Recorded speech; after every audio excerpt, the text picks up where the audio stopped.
Now, if Earth were the size of a nickel, Neptune would be about as big as a baseball. That's impressive, but it's nothing compared to the giant ninth planet that might be hiding out there. Now, our Planet 9's discovery saga might have finally come to an end. Turns out, the problem wasn't where we were looking, but how. And researchers might have just made the biggest solar system discovery in decades. You see, the idea of finding a planet beyond Neptune has been around for years now. I know, back in school, you probably learned that the ninth planet was Pluto.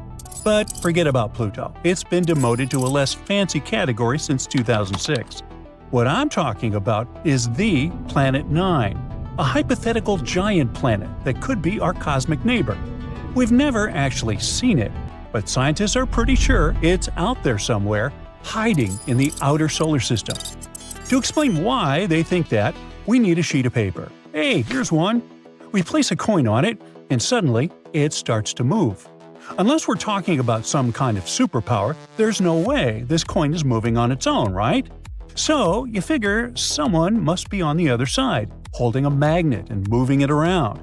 You can't see the magnet, but it explains why the coin is moving.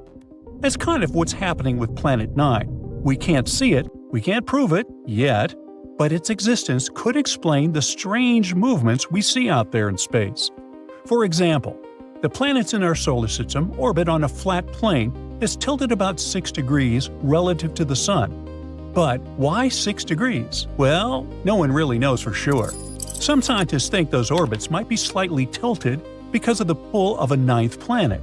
Its existence could also explain the unusual paths of smaller objects in the distant Kuiper Belt, a region full of icy debris that stretches far beyond Neptune's orbit. Back in 2016, researchers from Caltech published a study about Planet 9. They suggested it could have a mass about 10 times that of Earth and follow a highly elongated path. That's a scientific way of saying it takes forever to make one trip around the Sun. Because of that, it would be located in the outer solar system, far, far away. It would orbit the Sun about 20 to 30 times farther out than our most distant planet, Neptune. According to scientists, Planet 9 would take up to 20,000 Earth years to complete just one full orbit around the Sun. Since it's crazy far out there, it's almost impossible to see it. So, as cool as this hypothesis sounds, we've never found solid evidence that Planet 9 actually exists. But we might be pretty close. In May 2025, a team at National Tsinghua University might have made one of the most exciting solar system discoveries ever. Alright, so there's a hypothesis that Planet 9 hasn't been discovered yet because we haven't been using the right method. This new study raises an interesting question. What if Planet 9 actually looks brighter in infrared light than it does in visible light? Let me explain. Scientists have been trying to spot Planet 9 by its reflected light. But here's the problem. To spot it in visible wavelengths, sunlight would have to travel all the way out to Planet 9, bounce off its surface, and then travel all the way back to Earth. If a Neptune-sized planet were about 10 times farther away than Neptune, it would look about 10,000 times fainter. But a planet's own thermal radiation, its heat, only has to make a one-way trip. So in infrared light, Planet 9 would only be about 100 times fainter. That's why it makes more sense to look for it using space-based infrared telescopes. And that's the idea behind this new study. The team started digging through archives, searching for old infrared sky survey data, and they pulled it from two main sources. First, IRIS, a satellite launched in the 80s that scanned the sky for almost a year. Then, the Japanese satellite Akari, another infrared observatory that operated between 2006 and 2011. So basically, they compared objects that showed up in IRIS database and noticed which ones had moved by the time Akari took its observations. And by doing that, the researchers found something incredible, an object that might just be our long-lost ninth planet. Because if something moves, it could be a planet orbiting the Sun, right? And yeah, they did find some celestial objects showing tiny movements. But before jumping to conclusions, they had to rule out the parallax effect. And that's something really important when we're talking about solar system discoveries. To explain it, I need you to do something. Hold one finger in front of your face. Close one eye, and now switch. Your finger seems to move a tiny bit, right? That's because you're looking at it from a slightly different angle, from one eyeball to the other. The same thing happens when we look out into space from Earth. Since our planet orbits the Sun, our view of very distant objects shifts just a little. That effect is called parallax. My point is, because of this effect, Planet 9 would appear to move across the sky as Earth goes around the Sun. On any given day, it might seem to be in one spot, but 6 months later, when Earth is on the opposite side of the Sun, it would look like it shifted. 6 months after that, it would seem to move back again. Scientists had to account for parallax. Actually, they had to remove its effects. So the team looked at images of the sky taken on the same date every year. Because on that same date, Earth is always in the same spot in its orbit. That means if Planet 9 is real, it would show up in the same place in those images every year. No fake wiggle from parallax, just its real position. This careful search led them to a single object, a tiny dot in the infrared data. This strange little spot had moved slightly along its orbit around the Sun over the 23 years between Iris and Akari. Wait, could that be it? Did astronomers just confirm a hidden planet? Well, maybe. But don't get too excited. The data we have on its motion over that time is not enough to figure out its full orbit. So, for now, we still can't say for sure if this mysterious object is really Planet 9. It's definitely a strong candidate, though. Based on how bright the object appears, the team estimates it could be pretty massive, and that came as a big surprise. You see, previous NASA research ruled out any Jupiter-sized or Saturn-sized planets hiding out there, but a smaller world would have gone undetected. So the scientists were looking for something just a bit bigger than Earth. But it turns out this mysterious planet might be more massive than Neptune. Now that they've discovered Planet 9, supposedly at least, the plan is to keep tracking it and collecting new data. But don't think the road ahead will be easy. Because since the Akari satellite spotted it for the first time, that object didn't just sit still. It's been moving slowly through space ever since. So now scientists need to use regular telescopes on Earth to look for it again. And here's the tricky part. They're not exactly sure where it moved to, so they have to search a pretty big patch of the sky. And so far, no matching object has been found. Whether this really turns out to be the Planet 9 discovery or not, only time will tell. For now, its existence is still up for debate. But with powerful new technology on the way, like NASA's Nancy Grace Roman Space Telescope, astronomers are more determined than ever to uncover the truth. And if Planet 9 really is out there, hiding in the cold, dark edges of our solar system, it's running out of places to hide. Look at this giant donut-shaped region far away from Earth, beyond the orbit of Neptune. We're talking about a distance of more than 2.5 billion miles. It's the Kuiper Belt, and something eerie and bizarre is happening there. Dwarf planets and other small objects dwelling there refuse to cluster together. Instead, they follow particular orbits, which is weird. The reason might be a large, mysterious planet hiding beyond Pluto. Its gravity might be messing up the orbits of those Kuiper space bodies. Hear me out. Our solar system is made up of the Sun and everything that goes around it because of the star's strong gravity. This includes the 8 main planets: Mercury, Venus, Earth, Mars, Jupiter, Saturn, Uranus, and Neptune. There are also smaller things like moons, asteroids, and Pluto. For a long time, people thought Pluto was the 9th planet, but when it was reclassified as a dwarf planet, scientists started looking for a new Planet X. Did they have a thing about odd numbers or what? And guess what? Some really think there might be a big, icy planet hiding far, far away beyond Neptune. This mystery planet is often called Planet 9. Now, Planet 9 hasn't been seen yet, but scientists think it might be out there because of some tiny, faraway space rocks called etnos that move following bizarre, confusing paths.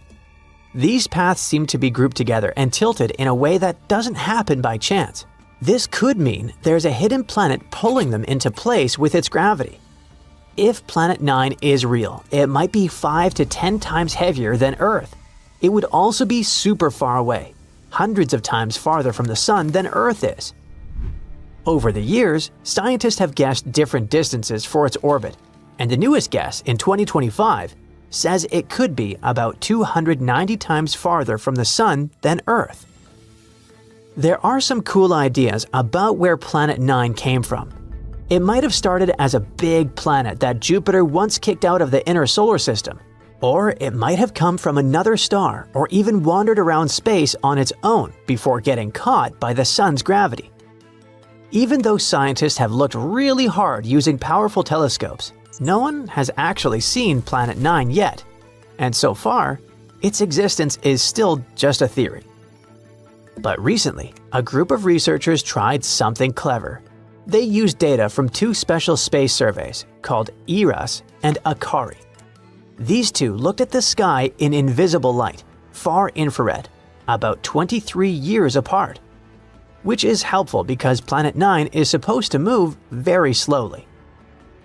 The team focused on a special list from ACARI, which is better at finding faint, moving things in space. They guessed how bright Planet 9 might be and how fast it might move based on how big, far away, and cold it could be. Then they looked for matching blips in the sky that were seen by both ERAS and ACARI, but not in the exact same spot. That's because a real planet would have moved a little over 23 years, and they indeed found 13 possible matches that could be Planet 9. Their estimations were based on how far away the object seemed to be, 500 to 700 times farther from the Sun than Earth, and how heavy it might be, which is 7 to 17 times Earth's mass. After looking very carefully at all the images, they narrowed it down to one really good candidate. The two detections weren't in the same spot in both surveys, and the way they appeared in the ACARI map matched what you'd expect from a slow-moving object. It showed up on one date and wasn't there 6 months earlier, but of course, there was a catch. Apparently, the old data isn't good enough to figure out the exact path of the potential planet. So, the team wants to do new follow-up observations using a special camera called DCAM, which is really good at spotting faint, moving objects. That way, they can find out if this candidate is really Planet 9. Additionally, it can help us learn more about how our solar system works and how it formed. If Planet 9 is ever discovered, it would totally change the way we understand our solar system. It could explain why some far-out space rocks in the Kuiper Belt tilt weirdly. The thing is, most planets go around the Sun in a flat-ish circle, but those faraway objects are tilted about 20 degrees. Planet 9 might be the reason why. Next, we'd probably find out why those tilted objects seem to point the same way. Their orbits are grouped together in one direction. A big hidden planet's gravity could be hurting them like sheep. There are also some strange tilted objects super far away. They don't make sense unless something big, like Planet 9, is tugging on them. A few space rocks orbit the Sun backward between the big planets, which is kinda the wrong way. That's super weird unless something big is messing with them. Some far-out Kuiper Belt objects keep crossing Neptune's path and haven't been flung away. That's because Planet 9 might be helping keep their orbits stable over a long time. Another cool thing is that if Planet 9 existed, it would be a super-Earth, a kind of planet we see a lot around other stars, but we don't have in our solar system yet.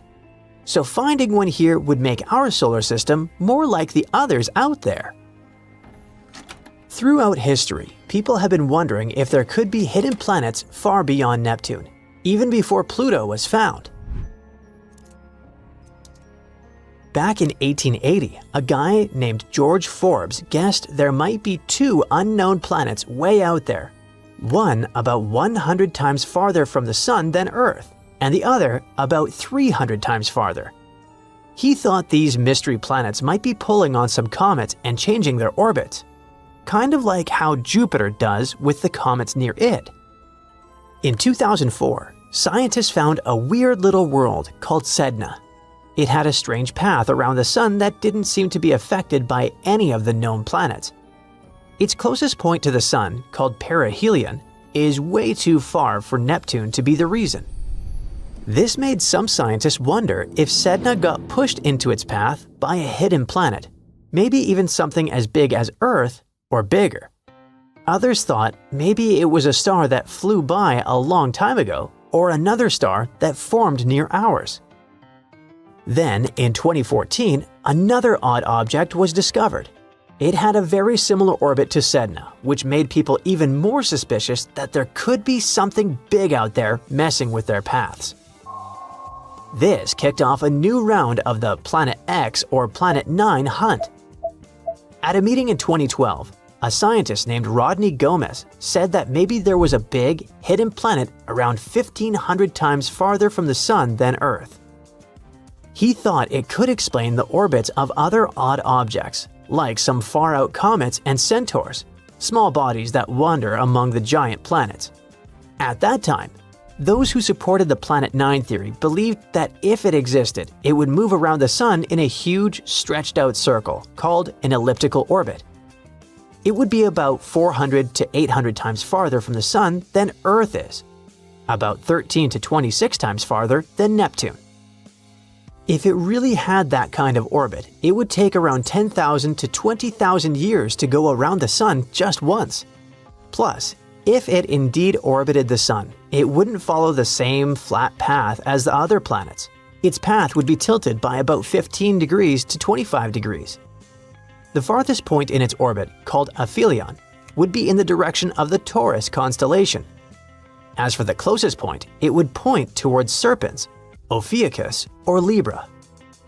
As for the composition of Planet 9, it would probably be a lot like Uranus or Neptune. It would have a thick atmosphere made of hydrogen and helium, and it would be super cold, negative 375 degrees Fahrenheit. Its core would be made of iron, and its middle layer would be full of rock and water ice. At the same time, if the planet was smaller and denser, then it might be more like Earth, with a rocky surface instead of a gassy one. According to a scientist named Mike Brown, if Planet 9 was real, a space probe would reach it in about 20 years if we used a powerful slingshot path around the Sun. Have you heard about Planet 9? No, not Pluto. We're talking about something lurking on the outskirts of the solar system. A mysterious planet that exists in our solar system that we haven't yet discovered. We've been looking for it for years, but finally, it seems like scientists found a key to solve this mystery. Planet 9 is a hypothetical planet. Astronomers have been on the hunt for it for quite some time now. But it's so elusive that they've only been able to piece together a few details about its potential characteristics. One thing we do know is that Planet 9 has to be a massive world, possibly up to 10 times the mass of Earth. That's one big planet. It's also thought to be a distant wanderer, hanging out somewhere between Neptune and Pluto. Some scientists think that Planet 9 might actually be a mini Neptune, with a thick, gaseous atmosphere and a rocky core. Others speculate that it could be an icy world with a solid, frozen surface and a thick layer of hydrogen and helium gas. Of course, since we haven't actually found Planet 9 yet, we can't say for sure what it's like. We're not even sure that it even exists. Some say it's just a myth, like the Tooth Fairy or the Easter Bunny, but others are convinced that it's out there somewhere. And at the end of the day, we're not entirely sure if Planet 9 is even a planet. It might be a special kind of black hole or made entirely of dark matter. The search for Planet 9 began in the early 21st century when a group of astronomers realized that something wasn't quite right with the outer reaches of our solar system. They noticed that some distant objects, known as trans-Neptunian objects, were behaving in unexpected ways. Trans-Neptunian objects, or TNOs, are like the cosmic version of those items in the back of your fridge that you forgot about for years. They're small, icy bodies that hang out in the Kuiper Belt, beyond Neptune. So, scientists noticed that these guys started behaving weirdly. At first, they thought it might be a fluke. But as they dug deeper, they began to suspect that there was a ninth planet lurking out there. Why haven't we discovered it yet, you ask? Well, it may be because of Planet 9's weird orbit. All the other 8 planets orbit the Sun in roughly the same plane, which is like a flat disk. However, our hypothetical friend's orbit is different. It might be tilted and move in a different direction compared to the other planets. Its orbit might also be stretched out like an oval, rather than being nearly circular like usual. Because of this, Planet 9 might spend most of its time far from the Sun, like a true introvert. It only comes relatively close to the inner solar system every few thousand years. This would make it super faint and hard to spot, so the only way we may discover it is by studying the gravitational effects it has on our solar system. And this isn't the first time astronomers have gone looking for a new planet. Back in the 19th century, there was a similar hunt for a hypothetical Planet X. But this time, they were armed with much better technology and a much better sense of humor. They began calling their elusive quarry Planet 9, which was much catchier than Planet X. They even came up with a hashtag for the search, Pluto Lives. It was a reference to the fact that Pluto had been kicked from the planet gang, and some astronomers were eager to find a new planet to take its place. But the search for Planet 9 has been no easy task. It's like trying to find a lost sock in the laundry basket the size of a football stadium. It's so far away and so faint that even the most powerful telescopes can't see it. Instead, astronomers have had to rely on indirect evidence, like the strange orbits of TNOs, to try to figure out where it might be. Some scientists have even supposed that it might be a wandering rogue planet, which would explain why it's so hard to find. But they haven't given up hope.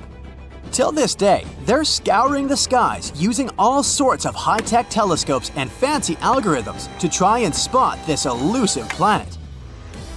And fear not, dear curious human, because it looks like after so many years of research, we may have finally found the key to solve this mystery. Astronomer Man Ho Chan from Hong Kong has a theory. He believes that Planet 9 could have a bevy of moons. That's right, not only is it a giant planet hiding out in the depths of space, but it's also a bit of a hoarder. Moons are all the rage in the outer solar system. In fact, almost every planet here has at least one moon, except for Mercury and Venus. Earth has just one, which is kind of sad if you think about it. Even non-planetary bodies like Pluto have at least a couple of moons. A bit unfair, isn't it? Anyway, taking this into account, let's go moon picking with Planet 9. The region between the rock-filled Kuiper Belt and the rock-filled Oort cloud, where this planet is predicted to be, should be ripe for the picking. Chan made some calculations and determined that it would be stranger if the elusive planet didn't have any satellites. According to his calculations, an object the mass of Planet 9 should capture at least 20 TNOs as large as almost 90 miles across. It's like our mysterious planet is playing cosmic Pokemon with these guys. So, what if Planet 9 has moons? Would that make any difference? Kinda, yes. They could give us some indirect clues to finally locate this mysterious planet. Now, you might be thinking, how in the cosmos can we possibly spot these teeny tiny moons? It's not like they're going to wave a giant flag or blast some Beyoncé tunes to get our attention. Well, apparently the key lies in something called tidal heating. Tidal heating might sound like a new workout trend, but it's a real scientific phenomenon. It happens when two celestial bodies are close together. You see, tides aren't just about the rise and fall of the ocean, They're also the result of gravity pulling unevenly on a planet or moon. When a planet and a moon are close enough to each other, their gravity pulls on each other, creating a bit of a football shape.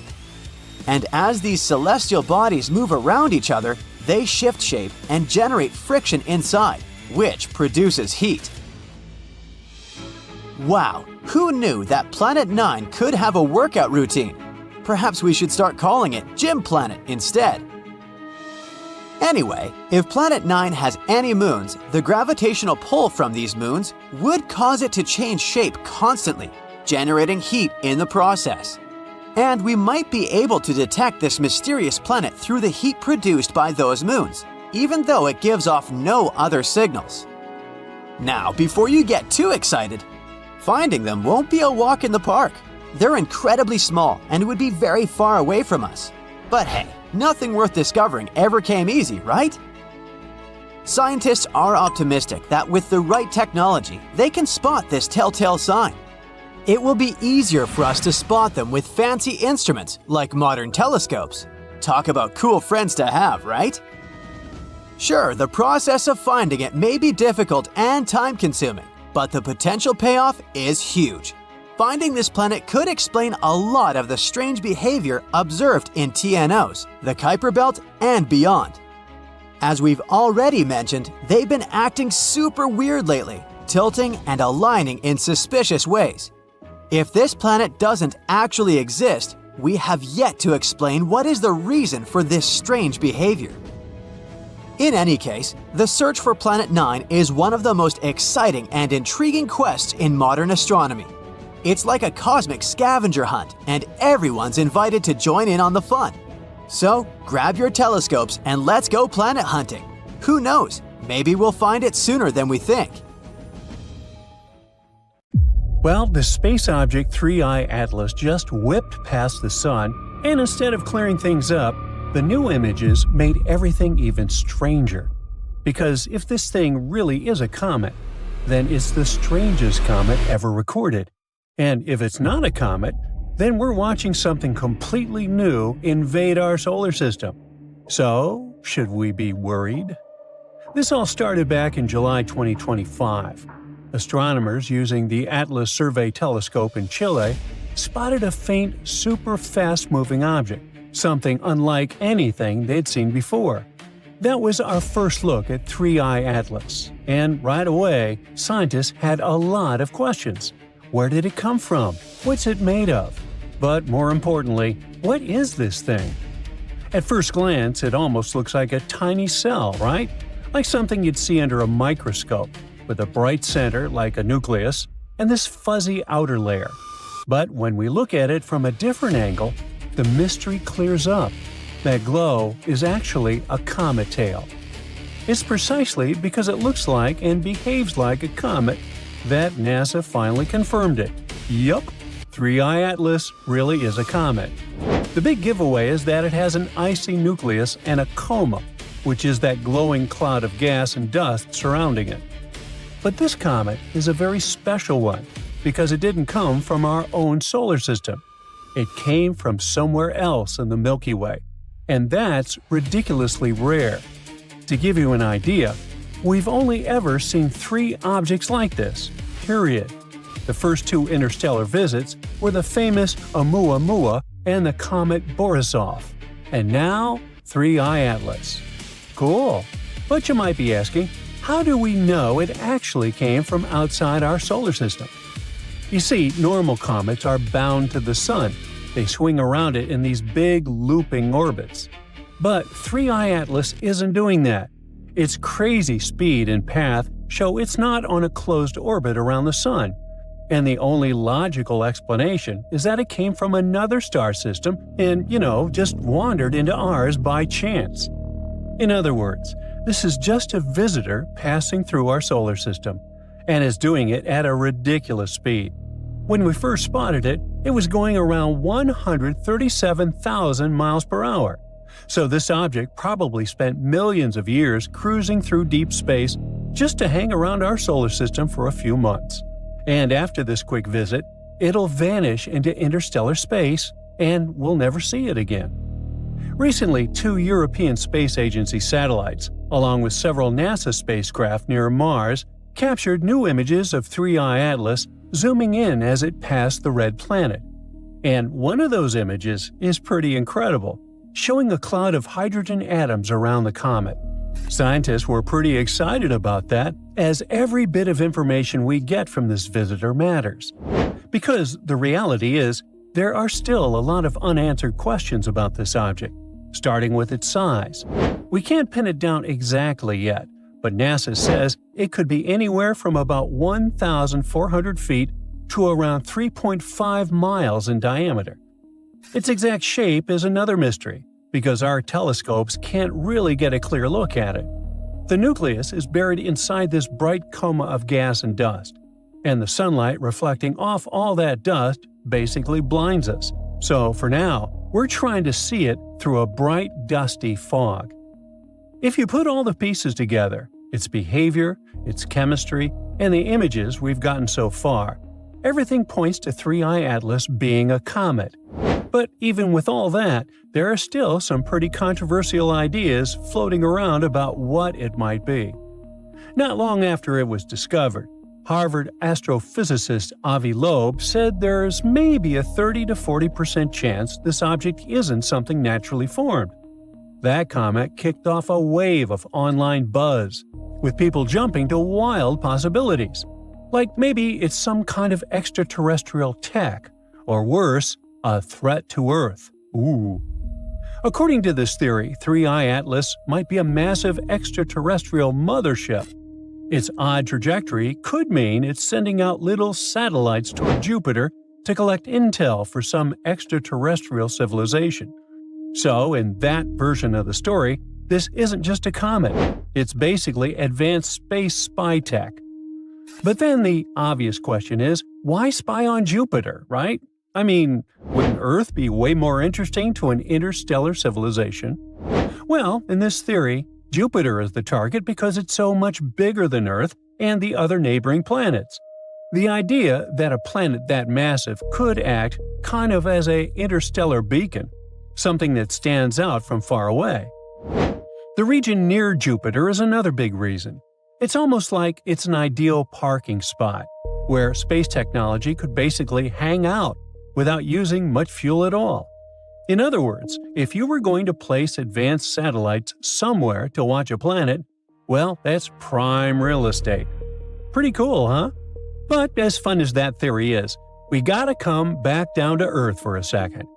According to the major space agencies, this thing is a comet, case closed. But that label doesn't make it any less special. 3I Atlas is still a total weirdo in the best way, and it stands out for a bunch of reasons. Let's look at 3 of the most important ones. First, this object is old, like really old. Older than me. Scientists think it's been traveling through space for at least 7 billion years. That's so far back in time that it was formed before our Sun and Earth even existed. So yeah, it's probably the most ancient thing we've ever seen in our cosmic neighborhood. Second, its glow. Comets can sometimes look kinda green, and here's why. When a comet gets closer to the Sun, the ice inside it heats up and starts releasing gas. I know the feeling. Some of that gas is made of carbon-based molecules, especially one called diatomic carbon, or C2. When sunlight hits those molecules, they light up, and to us, that glow shows up as green. But with 3I Atlas, that green color is, well, confusing. The data suggests that this comet is actually low on those carbon chain molecules.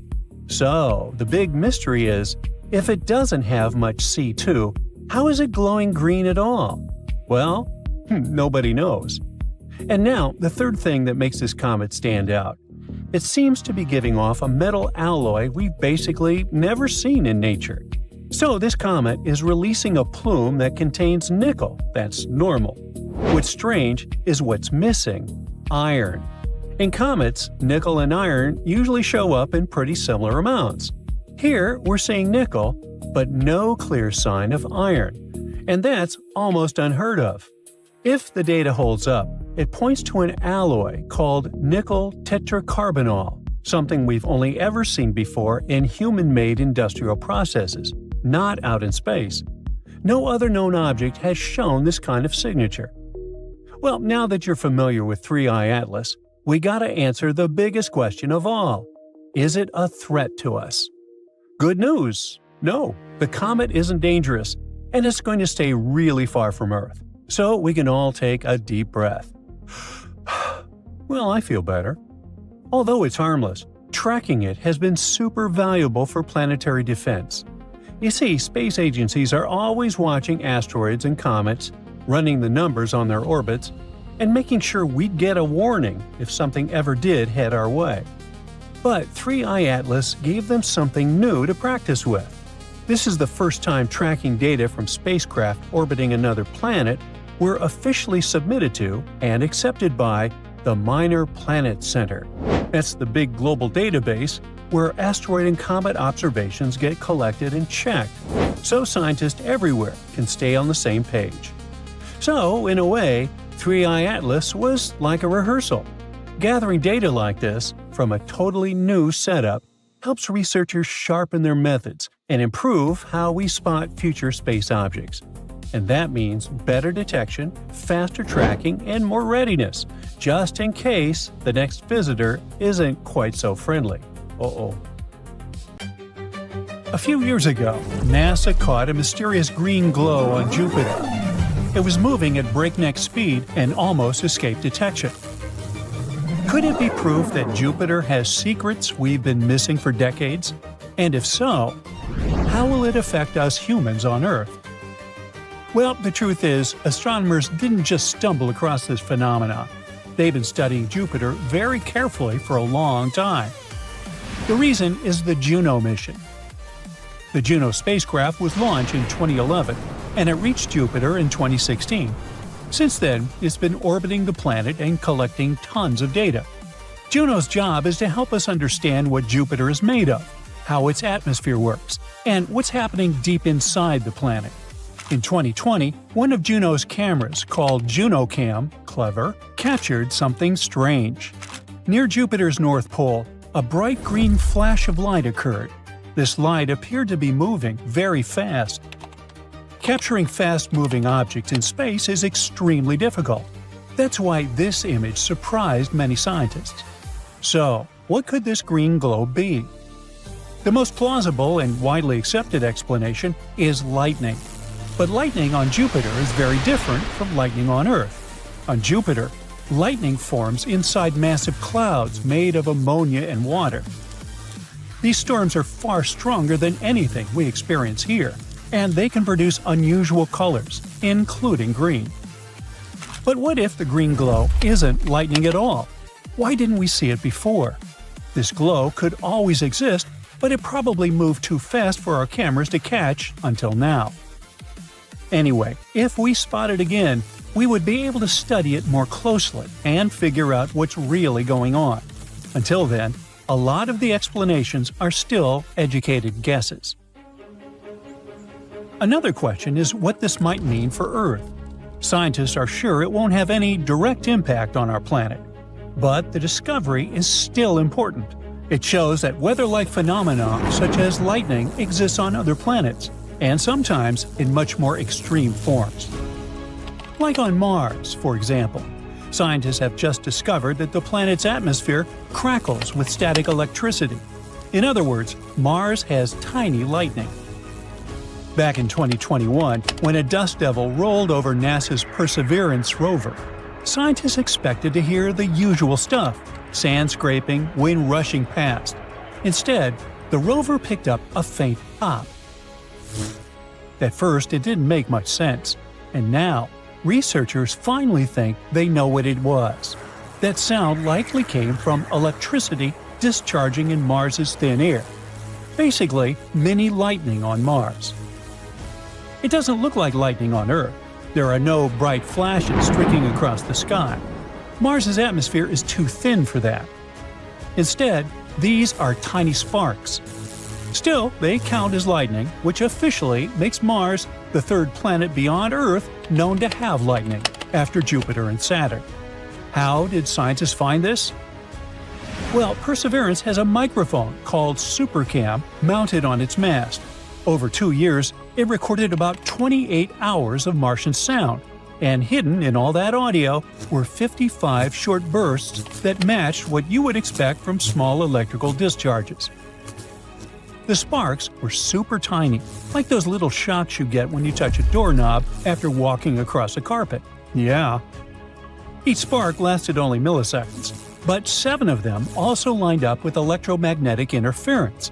This is a big clue that electricity had jumped through the air near the rover. But where does this Martian lightning come from? On Earth, lightning forms inside storm clouds when ice particles collide.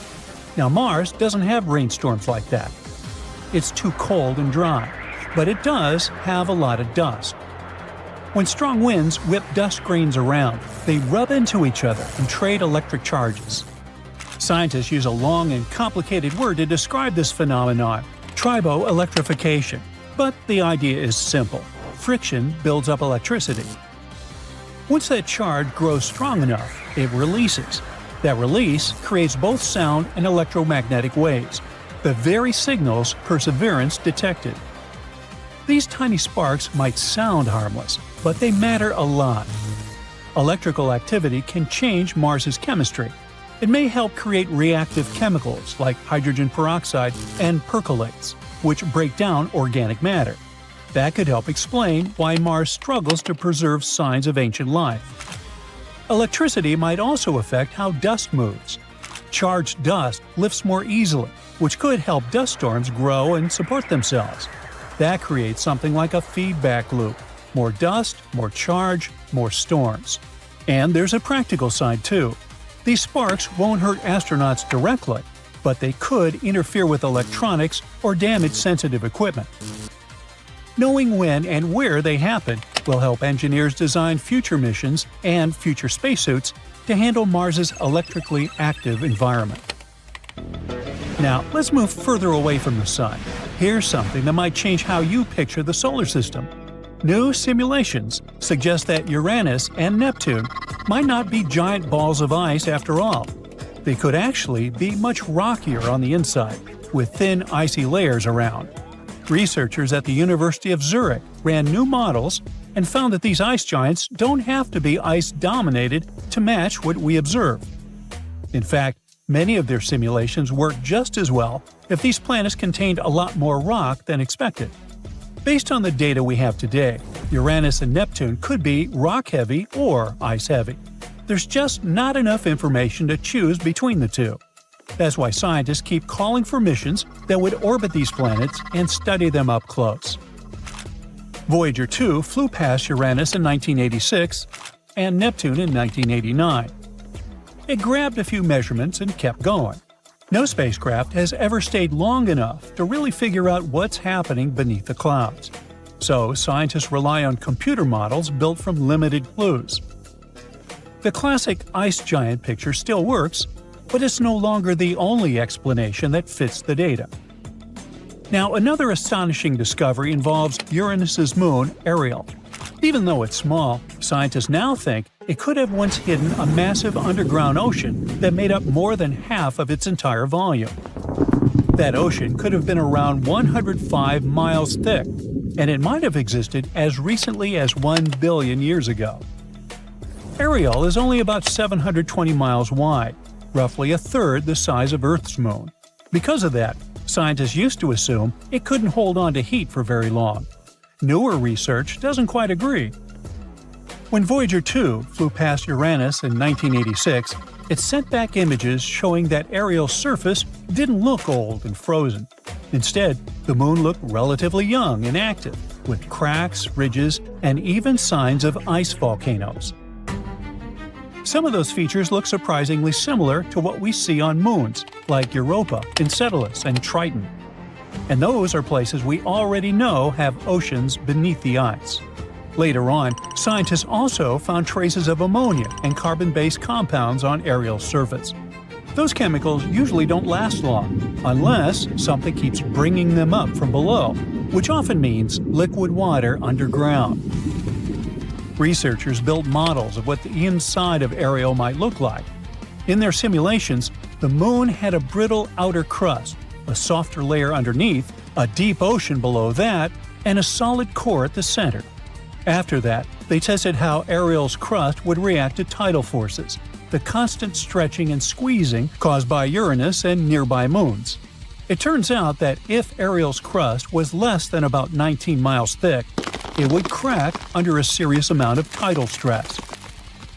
One source of that stress could be an interaction with another moon, Miranda, about 1 to 2 billion years ago. That interaction slightly stretched Ariel's orbit and put enough strain on the crust to break it. In any case, it's too early to claim that Ariel still has a huge ocean today. It's small, and it loses heat easily. If any liquid water remains, it's probably much thinner and not exactly a great place to look for life. Very recently, astronomers have found 3 potential super-Earth planets orbiting a somewhat close orange dwarf star. The term super-Earth is used to describe a planet beyond the solar system with a mass higher than that of Earth but below those of the ice giants of the solar system, Uranus and Neptune. An international team of researchers, led by Dr. Shweta Dalal from the University of Exeter, found that the exoplanets were orbiting star HD 48498, which is located around 55 light-years away from Earth. The planets travel around their star in 7, 38, and 151 Earth days, respectively. The study describing these findings appeared in the journal MinRes on the 24th of June, 2024. The coolest thing here is that the outermost exoplanet candidate orbits in the habitable zone of its host star, and the conditions there might be comfortable enough for liquid water to exist on the surface without boiling or freezing. Such habitable regions around stars are also known as the Goldilocks zone and are believed to be ideal for potentially supporting life. Another reason this discovery is so important is that the orange host star is like our Sun. But since it's an orange dwarf, it produces less radiation than our yellow dwarf star. It's also the closest planetary system to host a super-Earth in the habitable zone of a Sun-like star, which makes this discovery super exciting. It can help us move forward in our quest to locate habitable planets around solar-type stars. Who knows? Maybe this planet will be our new home one day. These potential super-Earths were detected thanks to the HARPS and Rocky Planet Search Program. Throughout a decade, the team taking part in this research has collected nearly 190 high-precision measurements using special equipment. By analyzing the spectrum of light coming from a star, astronomers can figure out whether it's moving toward us, this is known as blue shift, or away from us, that's what we call red shift. And still, to make sure their findings were correct, the team used lots of different methods and comparative analysis. Everything confirmed their conclusions. There indeed are 3 planetary candidates with minimum masses ranging from 5 to 11 times the mass of our home planet. The team also believes that the proximity of the star, together with the outermost planet's favorable orbit, can make this system a great target for future studies. Hopefully, further research will open doors for our understanding of planetary systems and the potential of life outside our solar system.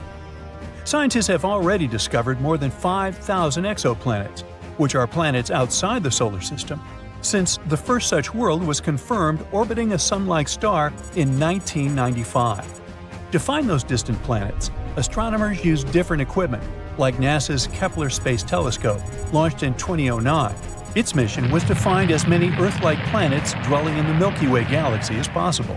But it's not the only instrument used for searching exoplanets. Anyway, now let's look at the most exciting and promising of these worlds. Gliese 667 cc is a mere 22 light-years from Earth. But even though it seems close, it's still around 129 trillion miles away from us. The planet itself is around 3.8 times as massive as Earth and completes one orbit around its host star within 28 days. In other words, a year on that Earth-like planet is 13 times shorter than a year on our planet. Luckily, the star is a cool red dwarf, so the exoplanet most likely lies in its habitable zone. But there's still a chance that this world might be regularly baked by the flares coming from its parent star, which is not cool on many different levels. Kepler-22b is way further away than the previous world, more than 600 light-years away from our planet. It was the very first Kepler planet found in the habitable zone of its star. This world is larger than Earth. It's about 2.4 times our planet size. Sadly, we still don't know whether this planet is rocky, liquid, or gaseous. The orbit of Kepler-22b is similar to Earth's. It takes the planet 290 days to orbit its G-class star, which is kind of like our Sun. But this star is smaller and colder than ours. Another Kepler planet, this time it's Kepler-69c. It lies a whopping 2,700 light-years away from us. This world is also almost 70% larger than Earth. Researchers know nothing about its composition, but they found out that the planet needs 240 days to complete one orbit. This makes its position in its system like that of Venus in our solar system. At the same time, this world might be more habitable than Venus since its host star is a bit less luminous, 80% of our Sun. TOI 733b is a recently discovered world. It was found in 2023. It's out there, 245 light-years away from Earth, and needs just 4.9 Earth days to complete an orbit around its star. But the coolest thing about this planet is that it might have a massive ocean. According to scientists, the planet is likely to be completely covered with water. Does that mean there could be life on this super-Earth? Time will tell. GJ 1214b is located 48 light-years from Earth. This planet is a super-Earth, almost 3 times bigger in diameter and 8 times heavier than our home. It orbits around its red dwarf star faster than you can binge-watch your favorite series, finishing a complete loop every 38 hours. But it's not just the planet's size or orbit that's out of this world. It's pretty hot out there, with mind-melting 450 degrees Fahrenheit. But the coolest thing is that this planet is practically drowning in water. The sizzling temperatures and crazy high pressures on JG 1214b create some cool materials like hot ice and superfluid water. Superfluidity is something that happens in liquid helium when it's almost as cold as it can get. On Earth, water totally missed the memo about being superfluid because it needs ridiculously low temperatures and off-the-chart pressures to pull off that trick. Still, there's not much use in superfluid water. Even if you try it, you'll just get dehydrated. The super-Earth that's closest to us was discovered in 2016, and is called Proxima Centauri b.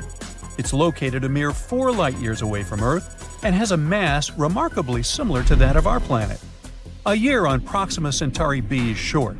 It only takes the planet 11.2 days to complete a circle around its central star. Scientists discovered this world after they noticed that its parent star was slightly wobbling. They hadn't been sure what exactly had been happening there until they realized Proxima Centauri b's gravity probably produced pulls and tugs that caused these wobbles. Although the exoplanet is traveling in the habitable zone of its star, Proxima Centauri, it is exposed to extreme ultraviolet radiation, all because it lies very close to its parent star. Also, none of the telescopes that are currently working and exploring exoplanets are positioned well enough to capture the light from the atmosphere of this super-Earth. Most things there are still a mystery to us, even though we're talking about a planet that's really close. Super-Earth TOI 715b orbits a red dwarf, a star smaller and cooler than our Sun. At the moment, such stars remain prime candidates for finding habitable planets orbiting them. Those miniature rocky worlds have far closer orbits than those circling around stars like our Sun. But since red dwarfs are small and cool, the planets don't risk anything when crowding closer. They're still safely within a star's habitable zone. Experts say that TOI 715b might have once had an atmosphere thicker than that of Neptune, and now the planet could be in a transition state where it's losing its atmosphere. To confirm this suspicion, scientists need to do more research, and they might finally learn whether this planet is a watery terrestrial planet. It may seem like the best way to get to some planet from Earth is to patiently wait for it to come as close as possible. Yeah, there it is. And then take off on a rocket pointed in the planet's direction. Whoa, bye Mom, see ya. Wait, why didn't this method work? First off, the planets, including our own, constantly move following their elliptical orbits at speeds of tens of miles per second. So your rocket kind of needs to be put in an elliptical orbit, right? Kind of like aiming a dart at a moving target, or throwing a surprise party for your friend. You don't want the surprise to come at the wrong moment. Also, when we send spacecraft to other planets, we want to use as little energy as possible.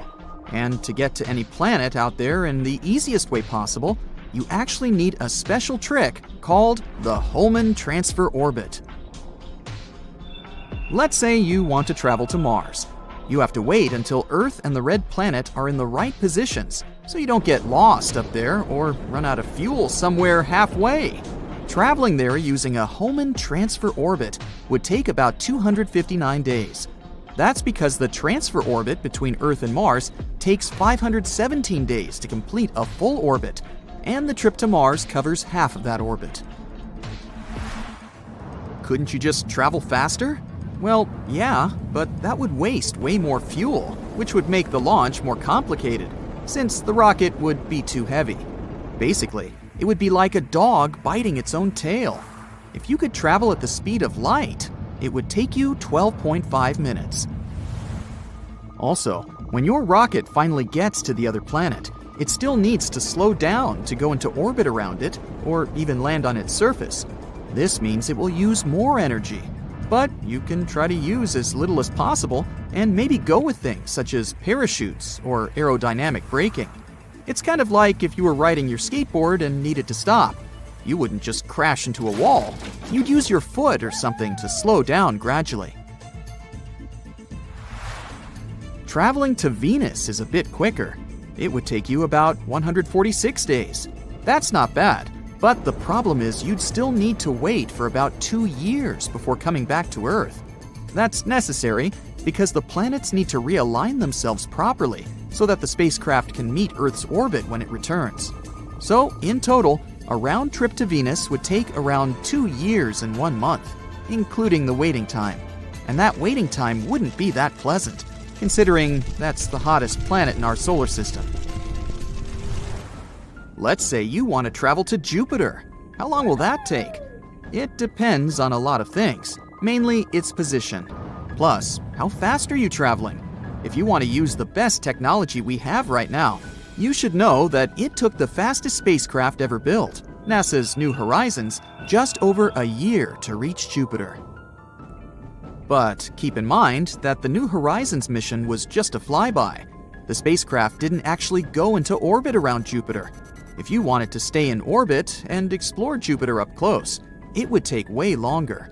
So, definitely not a weekend trip. Using the Hohmann transfer, you'd need several years to get to Jupiter. That's because a Hohmann transfer puts focus on transferring an object from one orbit to another. Jupiter is in a higher orbit than our home planet. So, to finish the transfer, your rocket would need to travel along a path that would take it past the orbit of our gas giant. So the rocket would need to speed up when it gets closer to Jupiter to avoid falling back towards the sun, and then slow down when it passes Jupiter to avoid flying off into space. It's like a car speeding up to climb a hill and then slowing down as it goes down the other side. This is how the spacecraft uses the gravity of Jupiter to move into orbit around the gas giant. It's hard to tell the exact distance between Jupiter and Earth. They're both traveling around the sun in different oval-shaped paths. Sometimes they get really close to each other, and other times they're really far apart. It's like they're playing tag. But on average, they're 444 million miles away from each other. When Jupiter is farthest away from Earth, it's a whopping 601 million miles away. That's like driving around the entire Earth 24,000 times. But if you could travel to Jupiter at the speed of light, on average, you'd get there in 40 minutes. There's this super fast spacecraft we need to mention, the Parker Solar Probe. Imagine you're on a really fast roller coaster, moving at incredible speeds that are hard to fathom. The roller coaster would actually be our Parker Solar Probe. It's flying closer and closer to the sun, breaking speed records along the way. During its 10th close flyby of the sun in November 2021, the Parker Solar Probe managed to reach a top speed of more than 360,000 miles per hour. That's like traveling around the whole Earth in several minutes. And get this, when the spacecraft gets even closer to the Sun in December 2024, it's expected to reach a speed of 430,000 miles per hour. Yep, not a good idea to have a big lunch before this roller coaster. Now, let's say you're on the Parker Solar Probe and you want to take a detour to visit Jupiter. If you were able to travel in a straight line at the same speed the Parker Solar Probe was going during its 10th flyby, it would only take you 42 days to reach Jupiter at its closest approach. On their average distance, you'd need a little bit longer to get there, 51 days. You'd also have to consider the duration of your trip.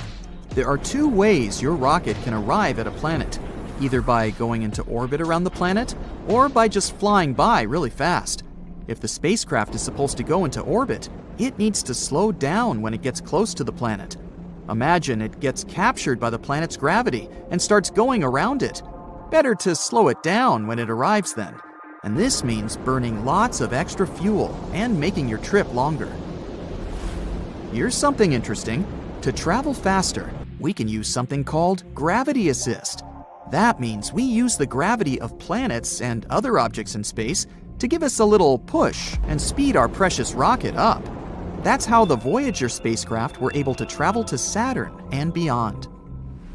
But even with a gravity assist, it still takes a really long time to travel to other stars. For example, the star that's closest to us is Proxima Centauri, and it's still 4.2 light-years away. Let's change the method now compared to the previous examples. If we traveled at the same speed as Voyager 1, it would take us 75,000 years to get there. If you prefer to take a trip to Uranus, know that the distance goes up to 2 billion miles, depending on the spot where the planets are during their orbits. It took about 9.5 years for Voyager 2 to reach Uranus. But Uranus is cold, and as an ice giant, it doesn't even have a real surface to land on. Most of the planet is swirling fluids anyway. Not only would you have nowhere to land there, but your rocket would hardly even manage to pass through the atmosphere of Uranus unscathed. The temperatures and pressures are extreme up there and would just destroy your entire metal spacecraft. Shh! The planets and the moons in our solar system are hiding secrets that could change our knowledge of Earth itself. Uranus stores heat we didn't expect. Mercury has been shrinking and cracking for billions of years. Jupiter's moon, Io, emits giant columns of volcanic plumes. These cosmic mysteries hint at forces and processes that could, one day, ripple through the solar system and even affect life here on our own planet. Back in 1986, Voyager 2 flew by Uranus and confused everybody. The readings showed the planet wasn't giving off any extra heat. This made it look totally different from the other giant planets in the solar system. That was strange because Jupiter, Saturn, and Neptune all release way more heat than they take in from the Sun. Fast forward a few decades, and two independent research teams went back through a mountain of observations.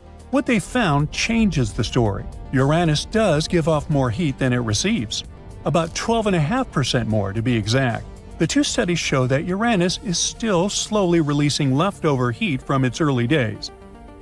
That detail matters greatly because it helps scientists piece together the planet's origins and how it's changed over time. As for Voyager 2's odd readings, they now make more sense too. The flyby happened when the Sun was unusually active, which made Uranus act weird. So those early numbers likely didn't reflect its normal state. Even so, Uranus still stands out.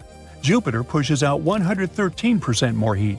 Saturn gives off 139% more, and Neptune tops them all at 162%. And since Neptune is farther away from the Sun, distance isn't the reason Uranus is cooler.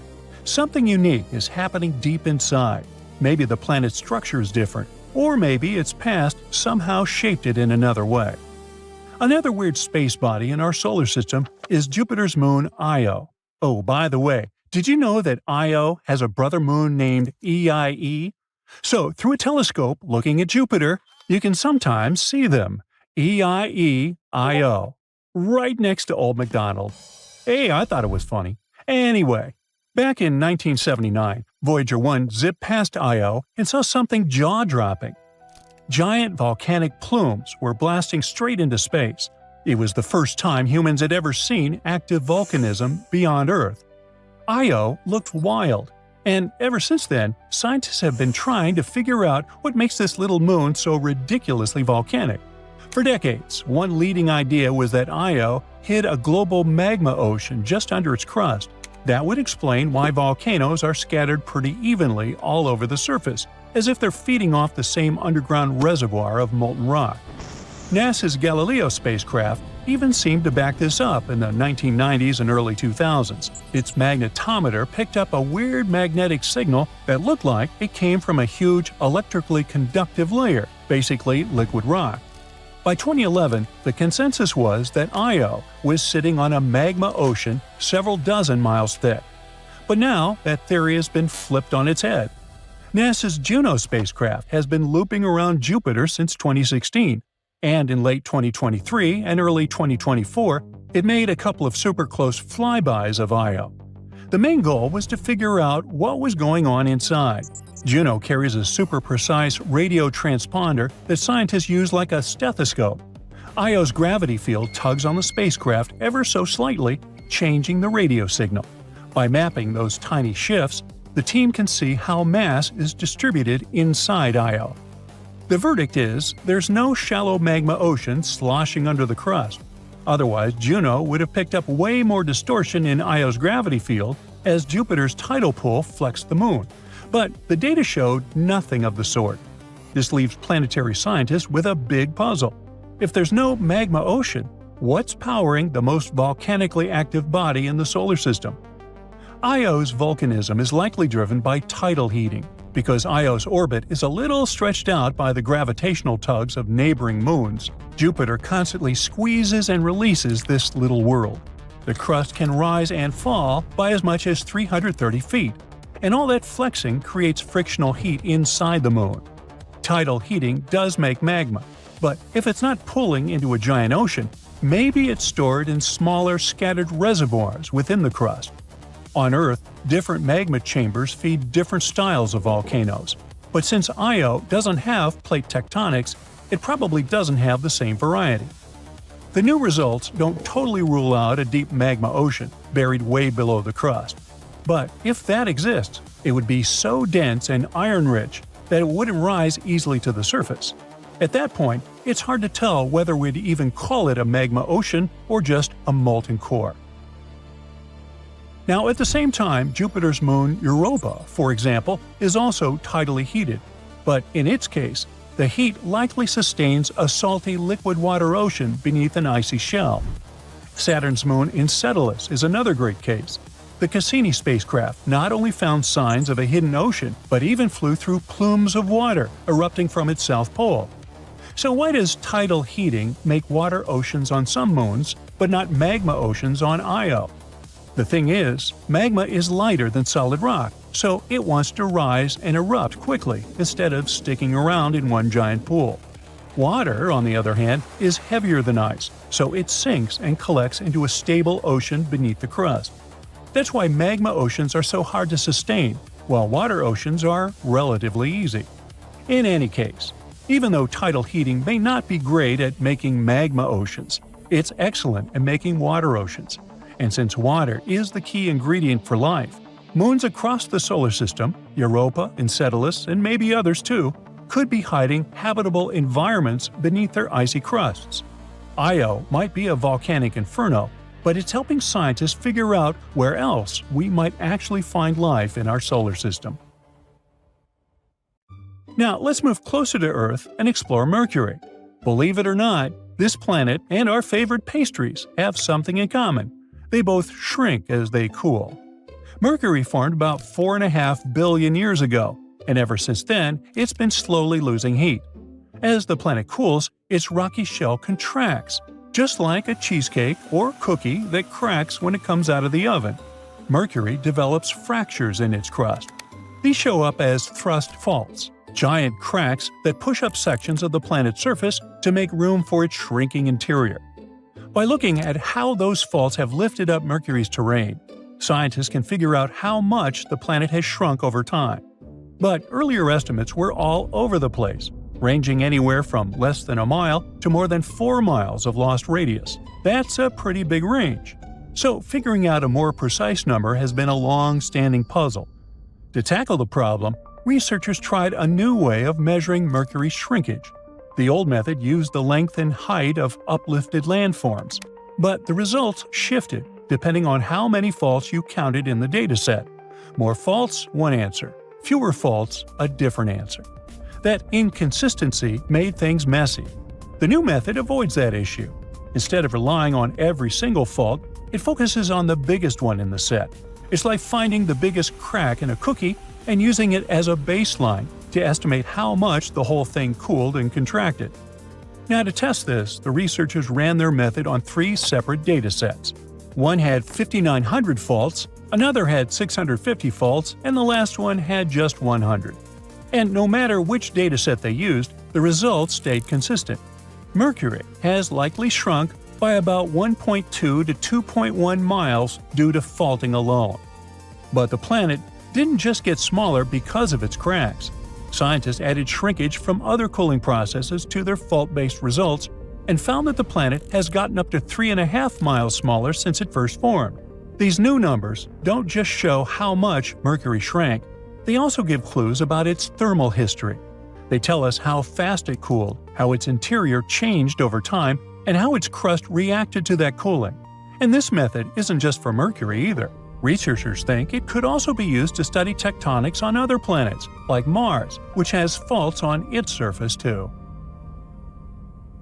Some people, like the Andaman Islanders, that's a community living in the Gulf of Bengal, see them as burning torches thrown into the air by forest spirits. Others, like some Australian Aborigines, think they're flaming sticks ridden by shamans. If you ask an astronomer, though, they'll tell you that a comet is a large object made of dust and ice that orbits the sun.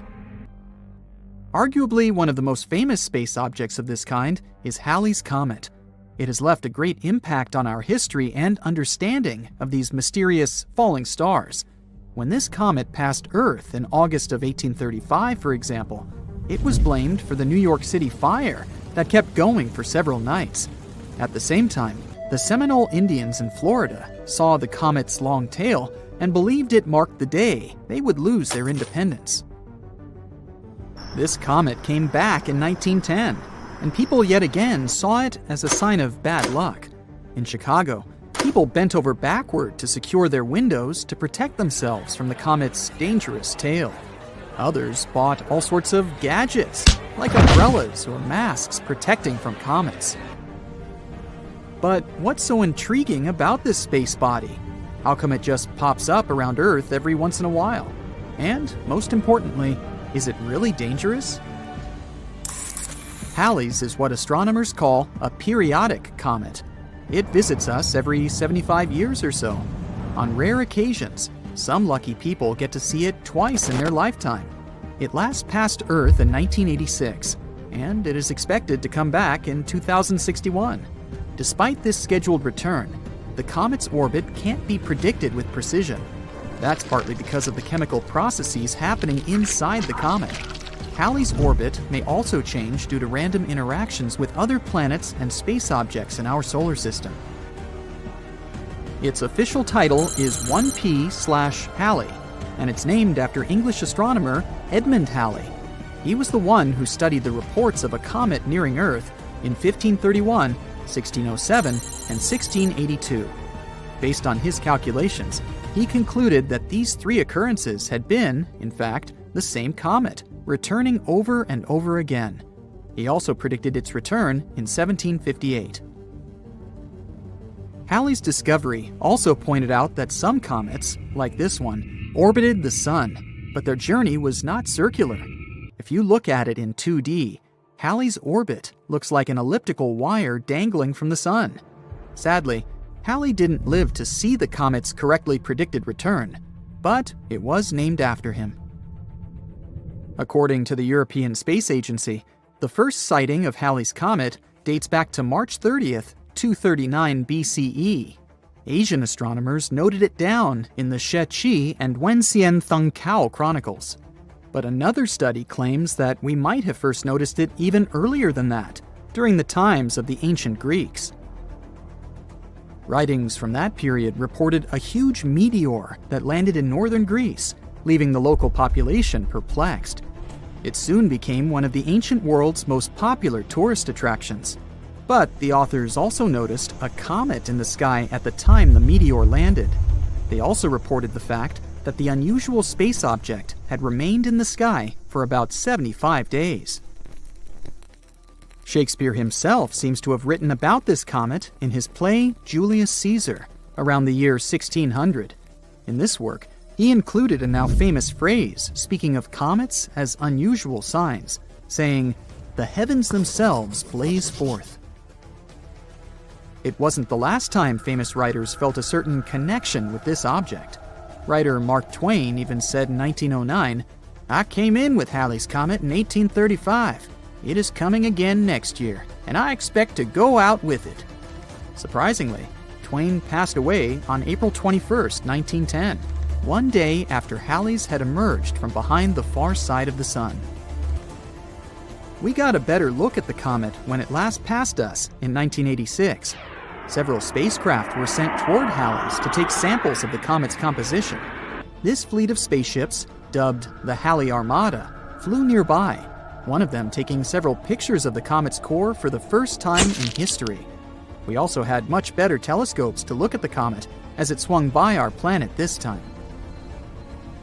Based on current studies, there's little to no chance that Halley's Comet could actually pose any danger to our planet. Most of the bad things associated with the comet were just fabrications. Even better, comets, in general, may have made life on Earth possible. Specialists believe that early in our planet's history, collisions with comets brought a significant amount of water here, which helped to form our oceans. These space objects may have also gifted us organic material necessary for the formation of life. Don't confuse comets with asteroids, though. Unlike asteroids, which are small rocky space bodies also orbiting the sun, comets are mostly made up of frozen ammonia, methane, or water. They contain only small amounts of rocky material. Because of their composition, comets are sometimes nicknamed dirty snowballs. Comets are made of 4 parts: a nucleus, a coma, a dust tail, and an ion tail. But their nucleus makes up most of their total mass. There are over 3,000 comets that we know of, but astronomers think there may be up to 1 billion of them in our solar system. A comet that is bright enough to be visible from Earth without the help of a telescope is called a great comet. Approximately 1 great comet can be seen every 10 years or so. People have noticed other comets for millennia. However, scientists have concluded that since comets shed a lot of material each time they orbit close to the sun, their lifespan may be only thousands of years. If you compare that to the age of the solar system, which is 4.6 billion years, it's a relatively small number. Since these space bodies are still present in the solar system today, there must be a source of comets somewhere out there. Otherwise, all comets would have disappeared a long time ago. Another famous comet is named Hale-Bopp. It came very close to Earth in January 1997. The last time it was seen near our planet before that was during the Bronze Age, back in 2000 BCE. This comet is much larger and more spectacular than Halley's. Its nucleus stretches for up to 24 miles in diameter and can be seen from the surface of our planet with the unaided eye. Comet Borrelly was the second comet to be studied up close by a spacecraft. NASA's Deep Space One approached it in 2001 and gave scientists a detailed report of the comet's black core. This comet is surprisingly lopsided, but the reason for its unusual shape is still up for debate. Halley's Comet appears to have formed in the Oort cloud at the outer edges of the solar system, but Borrelly is said to come from an icy cloud of rocks beyond Neptune, which is called the Kuiper Belt. Comet Hyakutake gave us quite the show when it passed just 9.3 million miles from Earth in March 1996. It looked like an ice blue splash with a faint gas tail. This comet amazed astronomers too, as it produced X-rays 100 times more intense than scientists had predicted. A spaceship called Ulysses passed through Hyakutake's tail in May 1996, reporting that it was at least 350 million miles long. That's double the size of any other known comet's tail. The comet Wild 2 was examined by NASA's Stardust spacecraft back in 2004. The probe managed to fly within 147 miles of the nucleus of Wild 2, giving us some of the best comet pictures to date. It was also the first time we got samples of dust particles from a comet. The precious cargo came back to Earth in January 2006. Its aim was to shed light on the conditions under which Wild 2, and the solar system for that matter, formed those billions of years ago. Wild 2 is about 3 miles in diameter and covered with craters and cliffs. Look at this fascinating planet. It looks as if it's burning. It must be hotter on its surface than in the middle of Death Valley. The ground is parched, cut by giant cracks.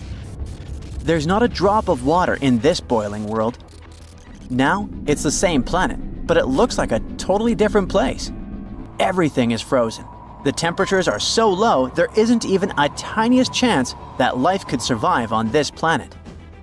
This bizarre world is called HD 20794d, and it's located 19.7 light-years away from Earth in the constellation Eridanus.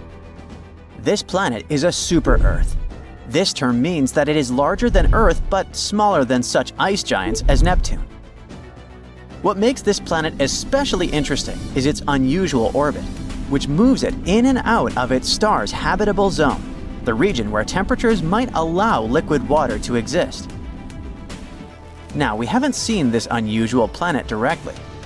Astronomers detected it by measuring tiny wobbles in its star using 2 powerful instruments, espresso and HARPS, located at telescopes in Chile. These instruments measure radial velocity, which is the small movement a star makes as a planet's gravity tugs on it. The larger the wobble, the more massive the planet. Later, astronomers analyzed the data and figured out that the planet in question has a mass around 6 times greater than Earth's. It orbits a star, which is slightly smaller and dimmer than our Sun. What makes this star unique is that it is bright enough to be seen with the unaided eye, unlike many other stars that host exoplanets. You won't be able to see them without a telescope. The star system has been observed for over 20 years. Astronomers have long suspected it had multiple planets. In 2011, scientists discovered 2 other super-Earths orbiting the star every 18.3 and 89.6 days, respectively. For some time, researchers thought they had found a third planet with an orbital period of 40 days. Later, they realized they had made a mistake. But recently, after reanalyzing years of data, astronomers have confirmed that the third planet does exist, and it's our extreme HD 20794d. A researcher from the University of Oxford played a key role in identifying the planet. He used a special computer algorithm called Yarara to separate the planet's weak signal from the background noise. It helped him confirm that the planet truly existed and was pretty unique. Unlike the planets in our solar system, which have mostly circular orbits, the newly discovered one follows a highly elliptical, stretched-out orbit. It takes 647 days to complete one trip around its star. That's just 40 days shorter than Mars's orbit around the Sun. At its furthest point, the planet is twice the Earth-Sun distance, which makes it an icy world far outside the habitable zone. At its closest point, it moves inward to 0.75 AU, where it enters the habitable zone, where liquid water might exist. This extreme movement creates truly bizarre seasons. For some part of its orbit, HD 20794d is frozen, like an icy wasteland. As it approaches its star, temperatures rise and ice likely melts, forming temporary oceans. The planet then experiences a short, scorching summer. It is so hot that the water on its surface might evaporate into the atmosphere. Shortly after, the planet moves away again. It triggers a gloomy fall with rains, followed by a deep freeze in winter. In other words, the planet switches between extreme cold and intense heat, which makes it a very unpredictable place for life. If any life forms exist there, they certainly need to adapt to dramatic changes in temperature and environment. Why does the planet follow such a mind-boggling orbit? It might be a leftover effect from events billions of years ago, when the planetary system was still forming. At some point, another large planet may have disturbed the orbit of our extraordinary friend. Another possible explanation is that a giant planet once existed in the system, and its gravity pushed HD 20794d into an elongated path. Later, this giant planet may have been ejected from the system, leaving the smaller planet in its current orbit.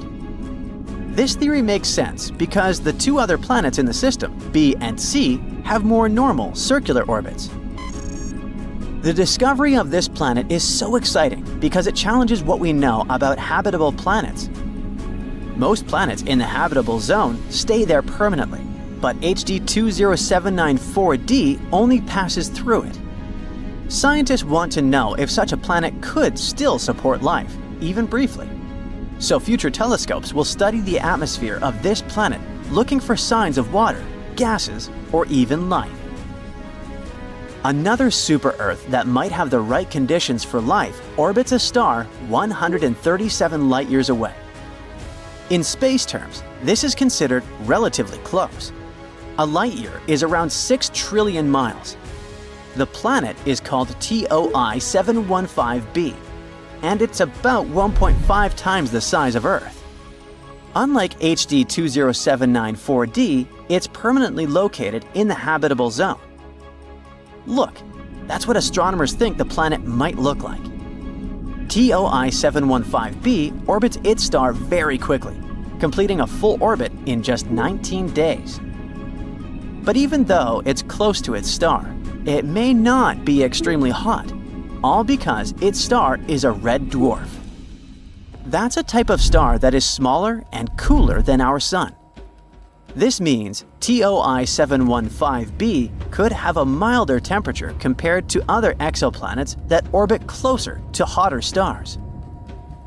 NASA discovered the planet using the Transiting Exoplanet Survey satellite. This space telescope finds planets by watching for small dips in a star's brightness, which happen when a planet passes in front of it. Since red dwarfs are smaller and dimmer than the Sun, planets passing in front of them are easier to detect. Astronomers are planning to study the planet further using the James Webb Space Telescope. This powerful telescope, located 1 million miles away from Earth, can analyze the atmospheres of distant planets. If TOI 715b has an atmosphere, JWST could help scientists determine what gases are present in it and whether such conditions could support liquid water or even life. One more promising world for our search for extraterrestrial life is an extremely dense super-Earth in the K2360 system. An international team of researchers from Japan and Europe has discovered this remarkable multi-planet system orbiting a Sun-like star located 750 light-years away. This system has 2 planets, including one of the densest rocky planets ever found. The K2360b is a rocky super-Earth, about 1.6 times the size of Earth, but with a mass 7.7 times greater. This makes it as dense as lead. The planet orbits its star incredibly fast, completing one full orbit in just 21 hours. It's the densest known ultra-short period planet with well-measured properties. As for its sibling, this is a much larger outer planet with at least 15 Earth masses. It takes 9.8 days to orbit its star. Sadly, since it does not pass in front of its star from our viewpoint, scientists cannot determine its exact size. The unusually dense planet might be the core of a much larger planet. Over time, intense radiation from its parent star may have blown away its outer layers, leaving behind only its dense, rocky core. So, in fact, this planet could show us what might happen to some planets that are too close to their stars. Astronomers think that the planet may have moved inward over time due to interactions with its larger companion planet. One possibility is high eccentricity migration, where a planet's orbit becomes highly stretched out due to gravitational interactions before gradually becoming more circular near the star. Another theory is that the planet's spin and axial tilt can cause its orbit to become more circular. Such planets are rare, and finding one with a massive outer companion can help scientists refine their theories about how planets form and evolve in extreme environments. With its help, we might also understand how rocky planets evolve and what happens to planets that get too close to their stars. Some time ago, the James Webb Space Telescope spotted a super bizarre space object flying through our galaxy. First of all, it's not orbiting any star. It's a rogue object, just drifting through space on its own. Even better, this wandering thing apparently has a cake-like atmosphere, and examining it can be crucial in our future exoplanet research. Plus, it can help us understand how gas giants evolve over time, and what might happen to Jupiter in the future. You may object that Earth has a layered atmosphere too, with 5 major and several secondary layers. But on Earth, the air is mostly nitrogen and oxygen. As for other planets, they're different.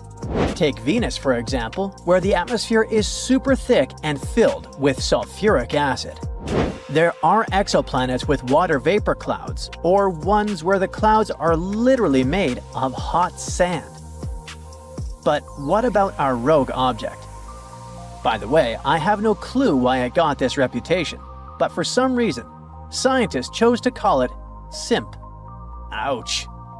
Anyway, it seems to have its own unique combo, with cloud patches and weird chemical reactions happening high up. It is covered in clouds made of iron and magnesium, and its atmosphere has carbon-based chemicals floating around. Scientists have spotted auroras on it. Yep, like the northern lights we have on Earth, but way out in deep space. It's the very first time researchers have been able to do a sort of weather report on a rogue object like this. The next weirdness? The object doesn't really fit into any box. It's not a regular planet because it doesn't orbit a star, but it's also smaller than a brown dwarf, which is something like a failed star. So it's something in between. Not quite a planet, not quite a star. And while it's not dangerous in the we're all doomed kind of way, scientists say rogue objects like this could actually mess things up pretty seriously if they wandered too close to a solar system. Their gravity might throw off the orbits of planets, which could lead to instability or even space collisions. So yeah, while our rogue friend is not a threat right now, it might become one in the future. Now, this rogue object has some crazy stuff going on. First off, its day is only 2.4 hours long. Like, imagine the sun rising and setting in that time. That's real fast. It's also hanging out about 20 light-years away in the Carina Nebula, which isn't super far in space terms. Another thing that makes this guy special is the fact that it's the brightest free-floating object of its kind that we can see from the northern hemisphere. And since it's just drifting in space without a nearby star messing with our view, it's been directly photographed by telescopes, like NASA's Spitzer. That's actually super rare for stuff this faint and far. When scientists checked it out in infrared, aka heat vision, they noticed that the atmosphere of this rogue object was acting weird, like it kept changing, sometimes more heat, sometimes less. Something funky was going on, but what exactly? So, in July 2023, one team of scientists used the James Webb Space Telescope to dig deeper. They pointed it at SIMP and gathered a ton of data, around 6,000 measurements in just a few hours. First, they looked at shortwave radiation, which is kind of like high-energy heat, and then they did the same with longer waves a few hours later. They discovered that the brightness changed differently depending on the wavelength. Some parts of the atmosphere got brighter, some dimmer, and some didn't change at all. It was all over the place, but they noticed a pattern. All the changes fell into 3 groups. Each group had its own vibe, like its own little signature of what was going on in the atmosphere. And it turned out that the mysterious object wasn't just floating alone in space. It was super dynamic, with layers of clouds and gases doing their own thing. It could mean 3 different things were going on in the atmosphere. To figure out what exactly was behind all this, they built models of the rogue object's atmosphere. Apparently, the first group of curves likely came from low clouds made of iron. Yeah, iron, like actual metal clouds. The second group seemed to come from higher clouds made of this mineral called forsterite, which is basically a magnesium-rich crystal. And it looks like these cloud layers aren't smooth, they're patchy. That patchiness could explain why the light coming from them keeps changing so much. As for the third group of light patterns, they weren't coming from clouds at all. The light seemed to be coming from way above the clouds, from what they think are hotspots in the atmosphere. These hotspots are probably connected to radio auroras, kind of like Earth's northern lights, but happening in the radio part of the light spectrum instead of visible light. But even after all that modeling, there were still some mysteries left. Like, the first group of curves was all over the place, more than they expected. So they think it might be because of carbon-based gases like carbon monoxide floating around. They might absorb certain types of light at random times. In any case, this is the first time we've actually seen this kind of atmospheric chaos directly.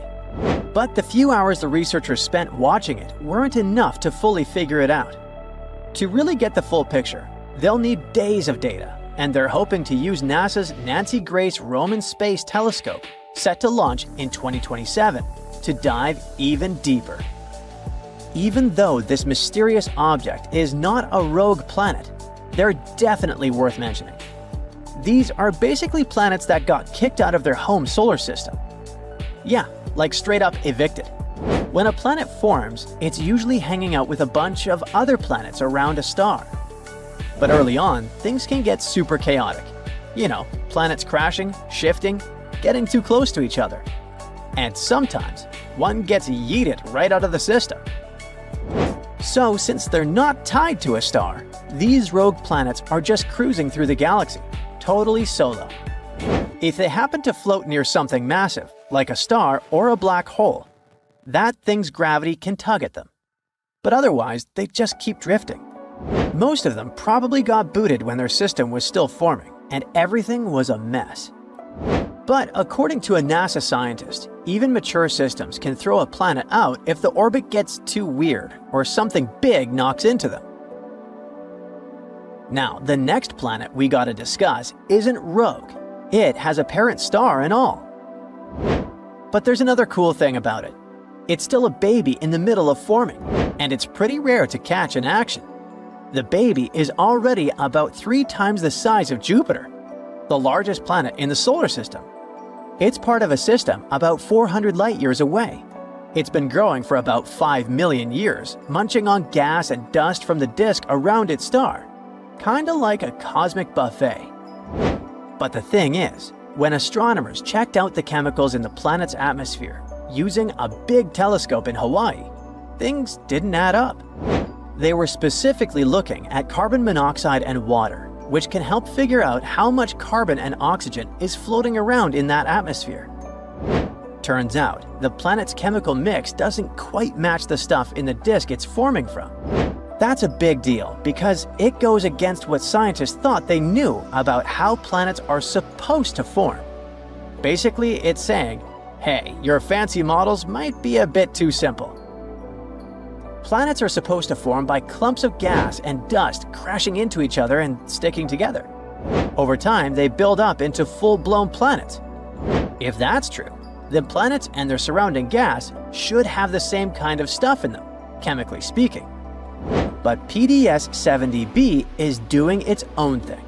So the scientists came up with two ideas to explain what was going on. It might be forming from solid stuff, like dust and ice, not just the gas in the disk. That solid material has carbon and oxygen trapped inside. So, by the time it melts and goes into the planet, it's already changed the chemistry. Or the gas in the disk got more carbon after the planet already formed. Luckily, there's another planet in the same system, PDS-70c. And scientists are hoping that by checking it out too, they'll be able to figure out the truth. For what seems like ages, scientists have been hunting for another Earth, perhaps to find cosmic neighbors, or maybe just to have a backup planet for potential relocation in case we can't turn this one around. Now, thanks to the James Webb Space Telescope, they might finally have a strong candidate. It's called TRAPPIST-1e and is located 40 light-years away. 1e orbits a small star called TRAPPIST-1. It's an intriguing system that has 7 Earth-sized planets, all of which are nicknamed with letters from B to H. While 40 light-years won't be reachable anytime soon, that's still close. Well, in space terms at least. Our galaxy, the Milky Way, is about 100,000 light-years across. So compared to that, 40 is like a walk down the driveway. Or at least will be if our spaceships achieve a speed close to the speed of light, just like in the movies. Remember, a light-year isn't a measure for time. It's how far light can travel in 1 year, which is close to 6 trillion miles, which is a lot of zeros. So, multiply that by 40, and you get the location of TRAPPIST-1. So, bring a big lunch. T1 is a red dwarf, a type of star that's basically like a dimmer and smaller version of our Sun. It's only a bit bigger than Jupiter. Among this family, 1e sits in the star's sweet spot, the so-called Goldilocks zone. Not too hot, not too cold, at a distance where liquid water could exist on a planet's surface if it has the right atmosphere. Perfectly habitable, at least for creatures resembling Earth's residents. However, it's not just located at just the right distance, which is a huge plus. 1e also happens to be a rocky planet. Its size and mass are close to Earth's, which suggests it has a similar density and structure, as well as similar gravity, meaning no cool jumps like on the Moon. Now, Webb has picked up hints that there could be an atmosphere. The planet might be wrapped in gases like nitrogen, carbon dioxide, and methane. We have such a mix over here, too. Earth's air is built from the same elements. Atmosphere matters. Mars lost most of it, Venus has too much, and Earth got it just right. That's why we have cozy weather and oceans. If 1e really does have something similar, it could mean clouds, rain, and maybe even seas. The stuff that would make Earthlings feel at home. However, here is where it gets interesting. We mentioned that 1e is a red dwarf star, and that makes it dim, hundreds of times dimmer than the Sun. If you were standing on 1e, the star would look way bigger in the sky than our Sun does here. But it would glow red and dull. It would be like living under a never-ending sunset. You might think, sweet, it would be romantic, until it gets old. I mean cold. It has to be freezing, right? After all, how can such a faint star provide enough heat for life the way our Sun does? Well, funny enough, you won't need super winter-resistant jackets. The trick is distance. TRAPPIST-1e orbits extremely close to its star, just about 3% of Earth's distance from the Sun. If the planet were sitting where Earth is, it would be a ball of ice. But being so close also means that its year is only around 146 hours. That means it takes 6 Earth days for 1e to resolve around T1. Celebrating birthdays every 6 days sounds like a great deal, huh? That's a lot of cake. But wait, does that mean that each season would last about 36 hours? No, because the planet is almost certainly tidally locked. That means one side bakes in endless daylight and the other side is stuck in eternal night. Not exactly Earth 2.0. Without an atmosphere, you'd get a scorched wasteland on one side and an ice cube on the other. But with an atmosphere, the air can spread the heat around, smoothing things out. In theory, The comfiest spot might actually be the twilight strip between day and night, the so-called Terminator line. Again, a permanent sunrise or sunset. Instagrammers would love it. Red dwarfs are actually the most common stars in our galaxy, making up about 70% of all the stars we know about. And they live practically forever. Our sun is projected to last 10 billion years. Red dwarfs could go on for trillions. That's more than enough time for life to develop. However, the short straw is that red dwarfs are kind of feisty. They erupt with powerful flares that blast out intense radiation. So, for planets orbiting so close, those flares can strip away atmospheres and sterilize the surface. It's like having a dream house with a beautiful view near a dynamite factory. Oops. That's what makes TRAPPIST-1e so exciting. If it does have an atmosphere, it would mean it somehow resisted billions of years of flare activity. And it might not be the only one. There could be plenty of exoplanets like this out there. Now, you may be wondering how scientists could possibly know what's going on with a small planet that's so far away. Well, they study light using a technique called transit spectroscopy. When TRAPPIST-1e passes in front of its star, the light filters through its edges, revealing clues about its air. Repeat enough times, and we start to see what it's really like. That's one of the most important features of the James Webb Telescope. It doesn't just snap pretty pictures. It dissects that light into thousands of slices, each revealing a different clue. It's also great when you remember that E1 is just one of 7 planets that orbit so close. So scientists have a lot to study in that part of the universe. Each transit gives them a little more data, and after enough passes, they can start to rule things out.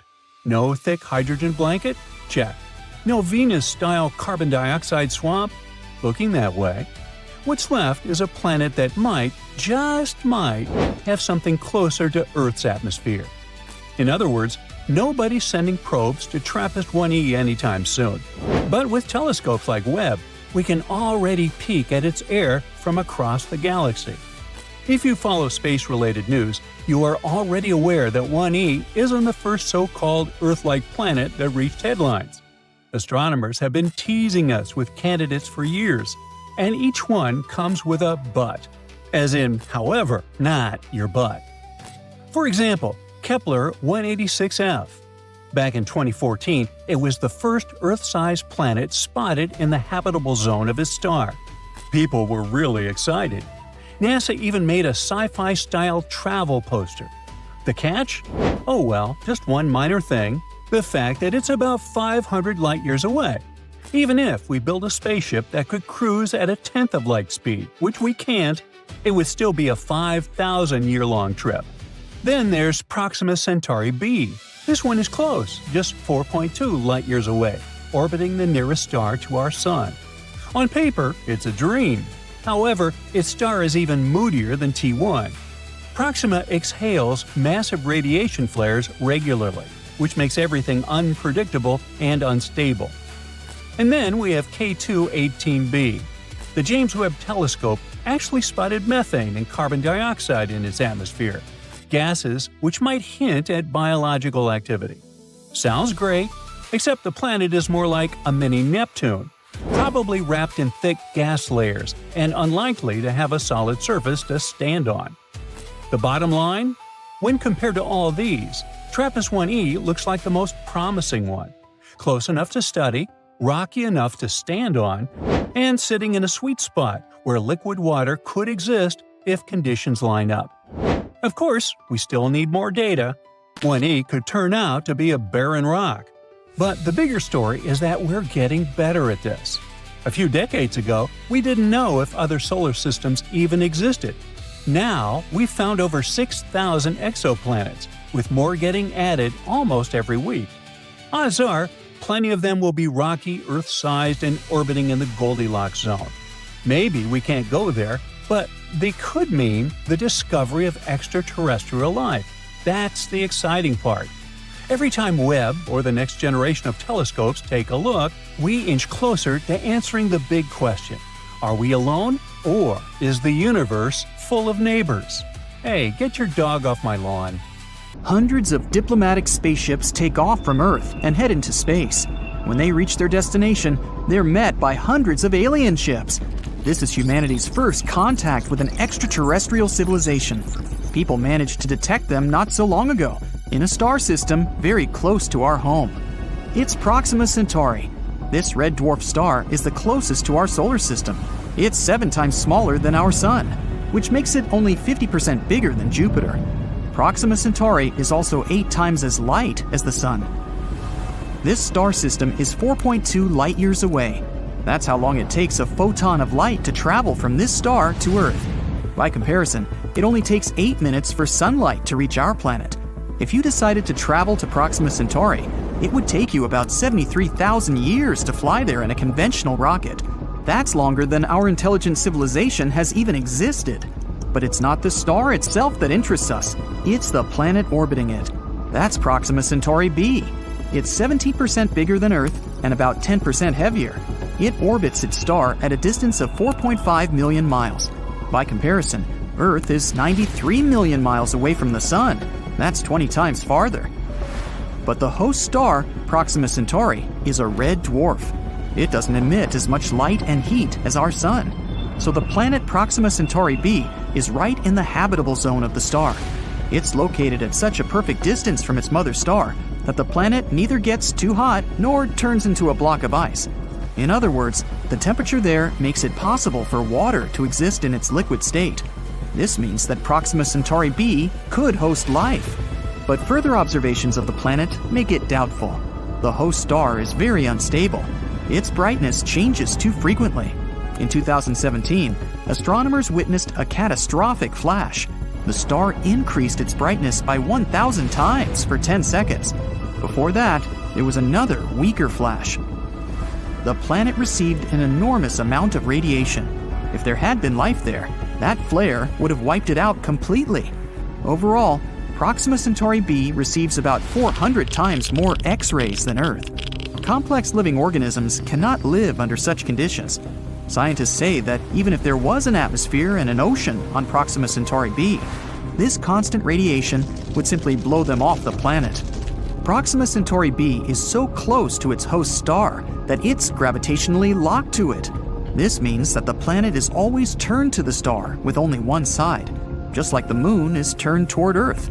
That means that only one side of the planet receives this awful amount of radiation, and some experts speculate that an intelligent civilization might live on the night side of the planet. And it could be this civilization that sent us the strange signal that astronomers caught in 2019. Scientists described it as, quote, a bright long-duration optical flare, accompanied by a series of intense coherent radio bursts. This radio signal was observed for 30 days by one of the radio telescopes on Earth. Scientists thought the signal was artificial and could have been sent by an extraterrestrial civilization. Presumably, the signal came from Proxima Centauri b, or one of the moons that might be in that star system. But further observations failed to detect the signal. Now, the main theory claims that this radio signal is just some kind of interference from some technology on Earth.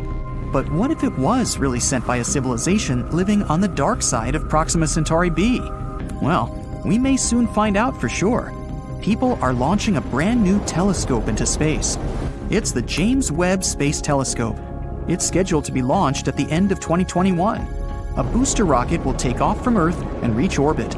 Then, it'll deliver the telescope to a specific point between our planet and the Sun, where their gravitational forces are roughly equal. Plus, there's no light pollution in space, unlike on Earth's surface. There are also no clouds or other weather conditions that might interfere with the telescope. The James Webb Space Telescope will replace the Hubble telescope, which has been operating in space since 1990. The new telescope costs $9.8 billion. And here's why. It'll use a mirror as wide as a boxing ring. This will allow the telescope to see very far into space. So far, in fact, that the light from some events happening there won't have reached Earth yet. This means we will literally be able to look back in time. The James Webb Space Telescope will see the universe almost immediately after the Big Bang. We'll see how the first stars and galaxies were born, and how the universe turned into what we observe today. But also, This telescope can be used to examine Proxima Centauri b. Astronomers will be looking for artificial light there, like the LED lights we have on Earth.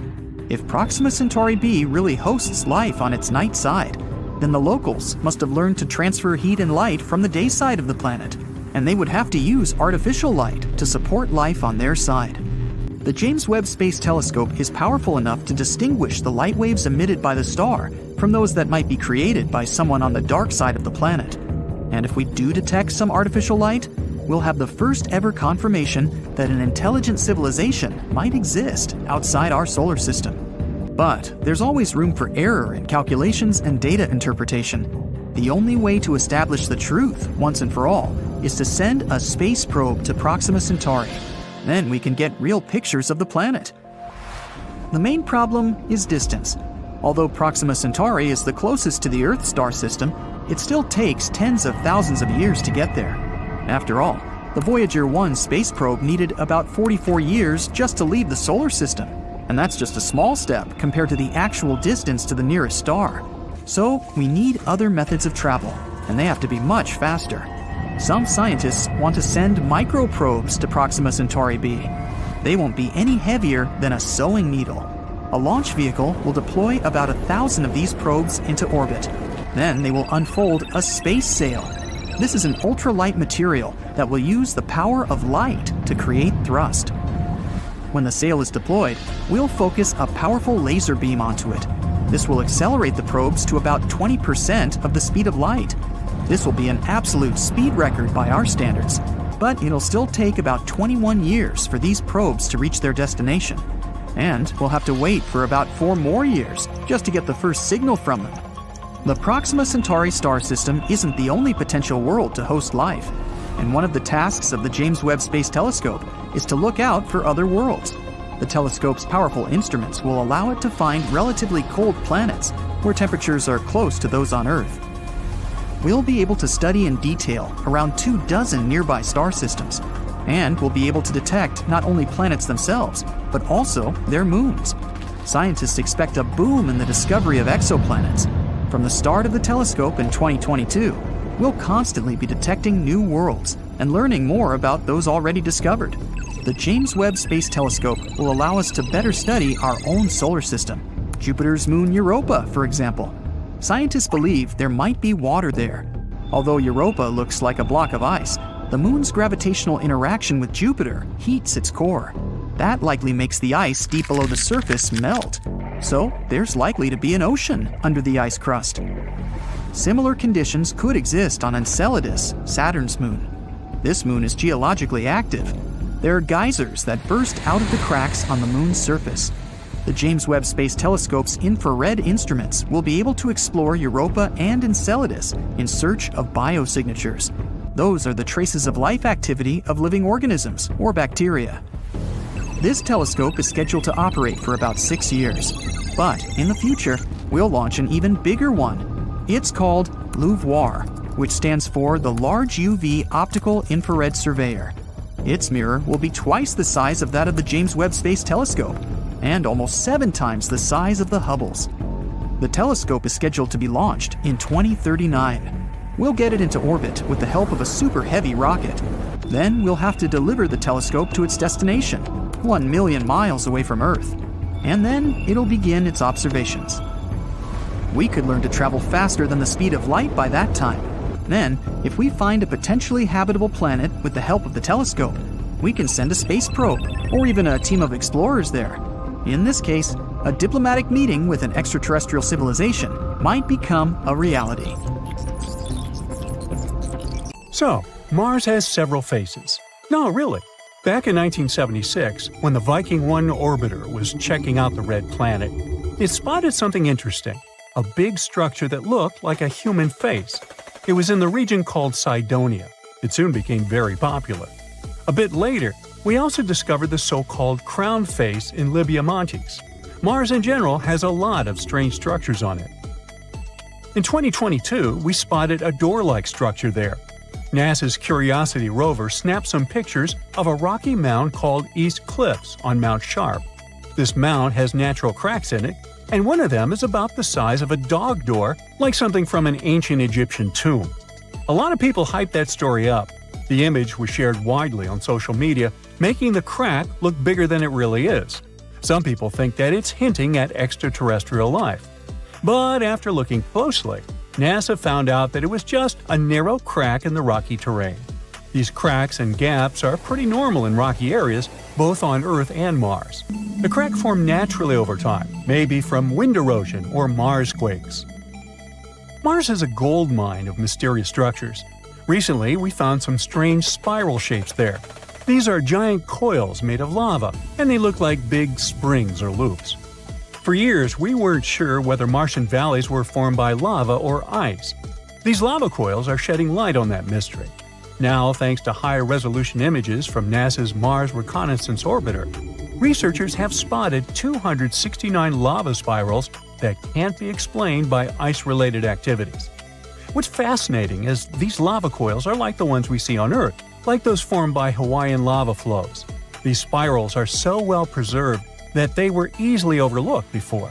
They range from 16 to almost 100 feet wide and are subtle, blending into the dusty Martian landscape. These coils can teach us a lot about Mars's composition, especially its crust and mantle. We still don't know much about those. But Mars isn't the only planet with strange structures on it. For example, Saturn, the gas giant of our solar system, has a fascinating feature at its north pole, a huge hexagon. This is a hexagon-shaped cloud pattern. It's about 9,000 miles long, making it larger than the diameter of Earth. It's thought to be a jet stream made of gases moving very fast, at about 200 miles per hour. This hexagon was first spotted by the Voyager mission in the 80s, and later seen up close by the Cassini mission in 2006. The Cassini mission noticed a change in its color from blue to golden over time. There are different ideas about why Saturn has this thing. One theory suggests it forms because of the way winds move at different speeds near Saturn's poles. Similar shapes were created in lab experiments when liquids were rotated at different speeds. Another idea suggests that a slow spinning stream of air, along with Saturn's special weather patterns, might be responsible. In 2020, we found that when storms are surrounded by winds swirling in the opposite direction, they can create a steady hexagon shape. So far, this is the most likely explanation. Saturn also got lucky with the bizarre moons. One of them is called Lapidus. This moon has a weird feature, a huge ridge that wraps around its middle like a giant belt. This basically makes it look like a giant walnut. Where's my nutcracker? This ridge is incredibly tall by our standards, around 8 up to 12 miles high and stretching 124 miles wide. It covers more than 3/4 of the moon's surface and is considered the third largest mountain range in the entire solar system. Now, we don't have a clue about how this enormous ridge formed. It's unlike anything seen on other planets or moons.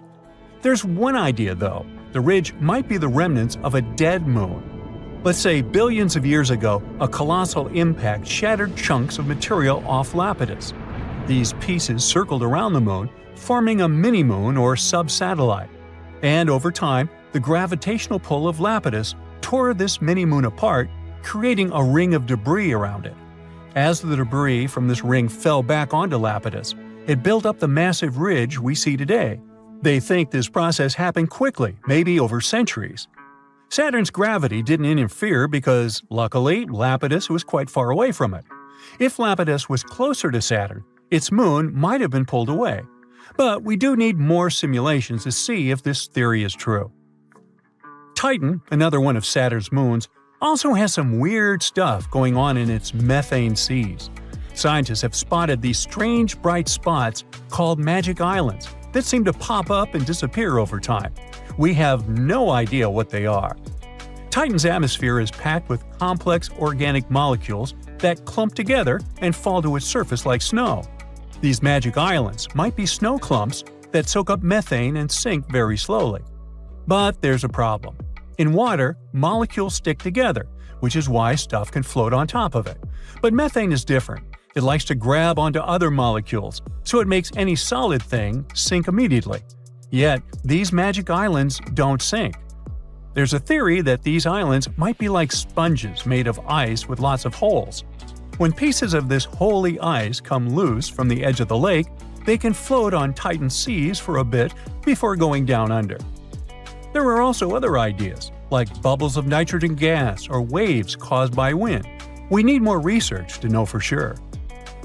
Moons like to be weird. Just look at our own one. In 1971, we found a patch with missing soil on our moon, and it looks like a blue lake. They call this mysterious spot Ina. We first spotted it during the Apollo 15 mission in 1971.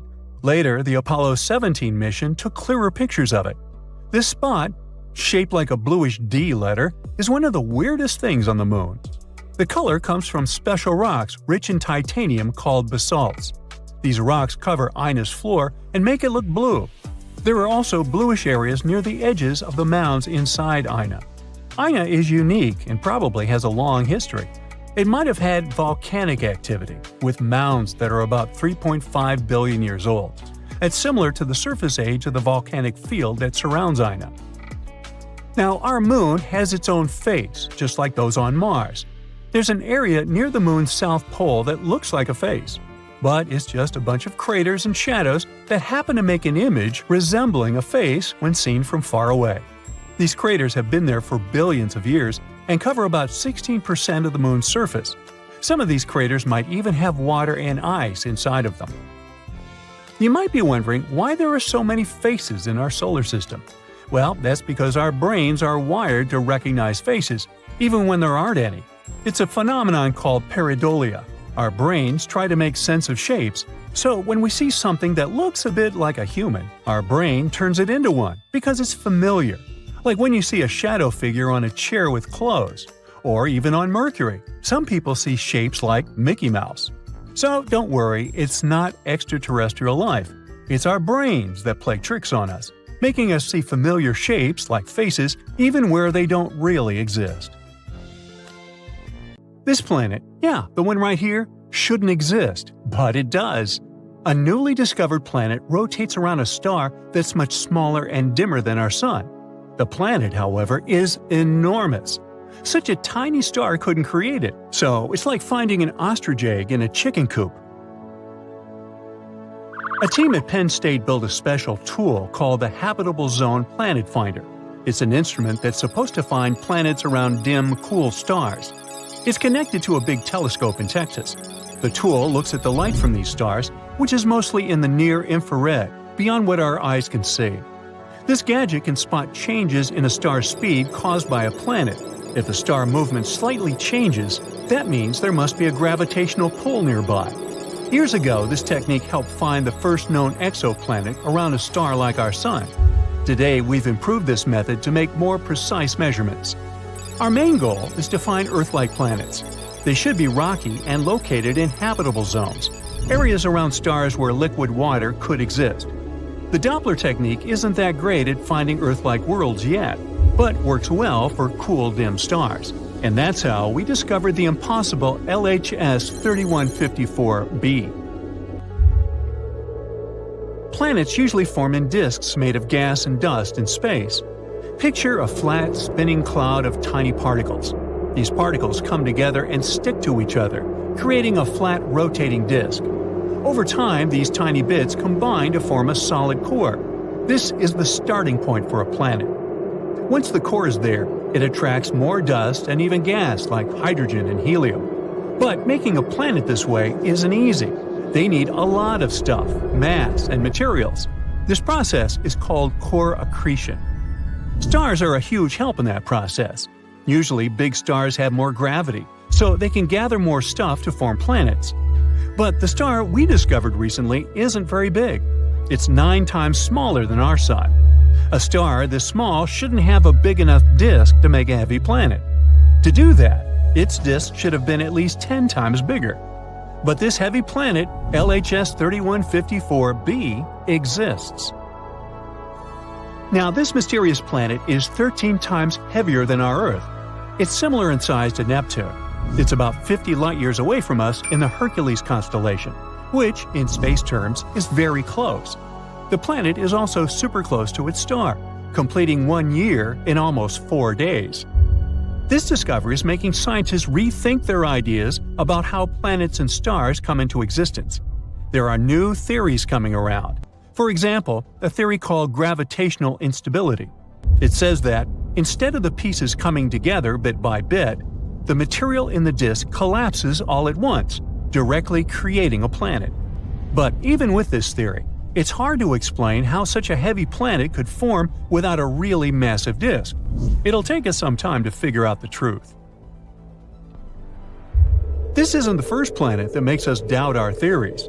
Recently, scientists found another planet called Hala. This planet is orbiting a star called Baekdu, and just like the previous one, it shouldn't really exist. It's way too close to its star. Stars change a lot during their lives. Normally, when a star becomes big and prepares to leave this world, it's called the red giant stage. A star like that tends to destroy or push away any nearby planets, creating a huge mess. Hala rotates around a red giant, and it should have been swallowed or destroyed by the expanding star a long time ago. But it's still hanging there. Even though Baekdu has already started burning helium and shrunk to a smaller size than expected, Hala isn't bothered in the slightest. Scientists call Hala the Forbidden Planet. Ooh. This discovery challenges what we thought about how planets survive near aging stars. It raises two theories. One suggests that Baekdu was once two stars, a white dwarf and a red giant. Hala orbited them both, and they merged before the red giant fully expanded. This allowed Hala to survive because the extra helium from the white dwarf prevented the red giant from growing too much. The second theory says that Hala formed from the debris created when the two stars merged. In this scenario, Hala would be a very young planet orbiting an elderly star. Astronomers plan to continue studying Hala and look for more planets like that. Another oddball, besides me, is called LTT 9779b.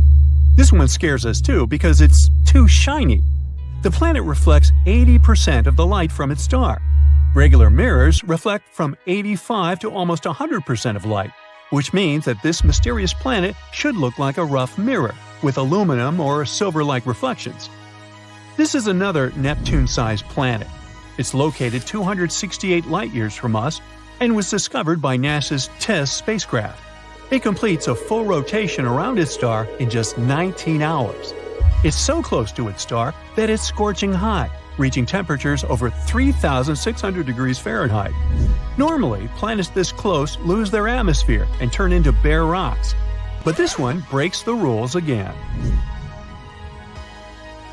Now this time, we know the secret of its survival. It's because of the planet's shiny metallic clouds, which are made of glass and titanium salt. These clouds rain titanium onto its hot surface. They also reflect a lot of the light, preventing the planet from getting too hot and losing its atmosphere. It's like having a mirror shield. This planet's size also surprised scientists. It's way bigger than Earth. Other planets this close to their stars are either much bigger gas giants or small rocky planets. This planet is a smaller gas giant, and scientists didn't expect it to exist so close to its star. This is the shiniest planet ever found, even shinier than Venus. But despite its cool appearance, it's probably not a friendly place for life because of its extreme temperatures and strange metallic rain.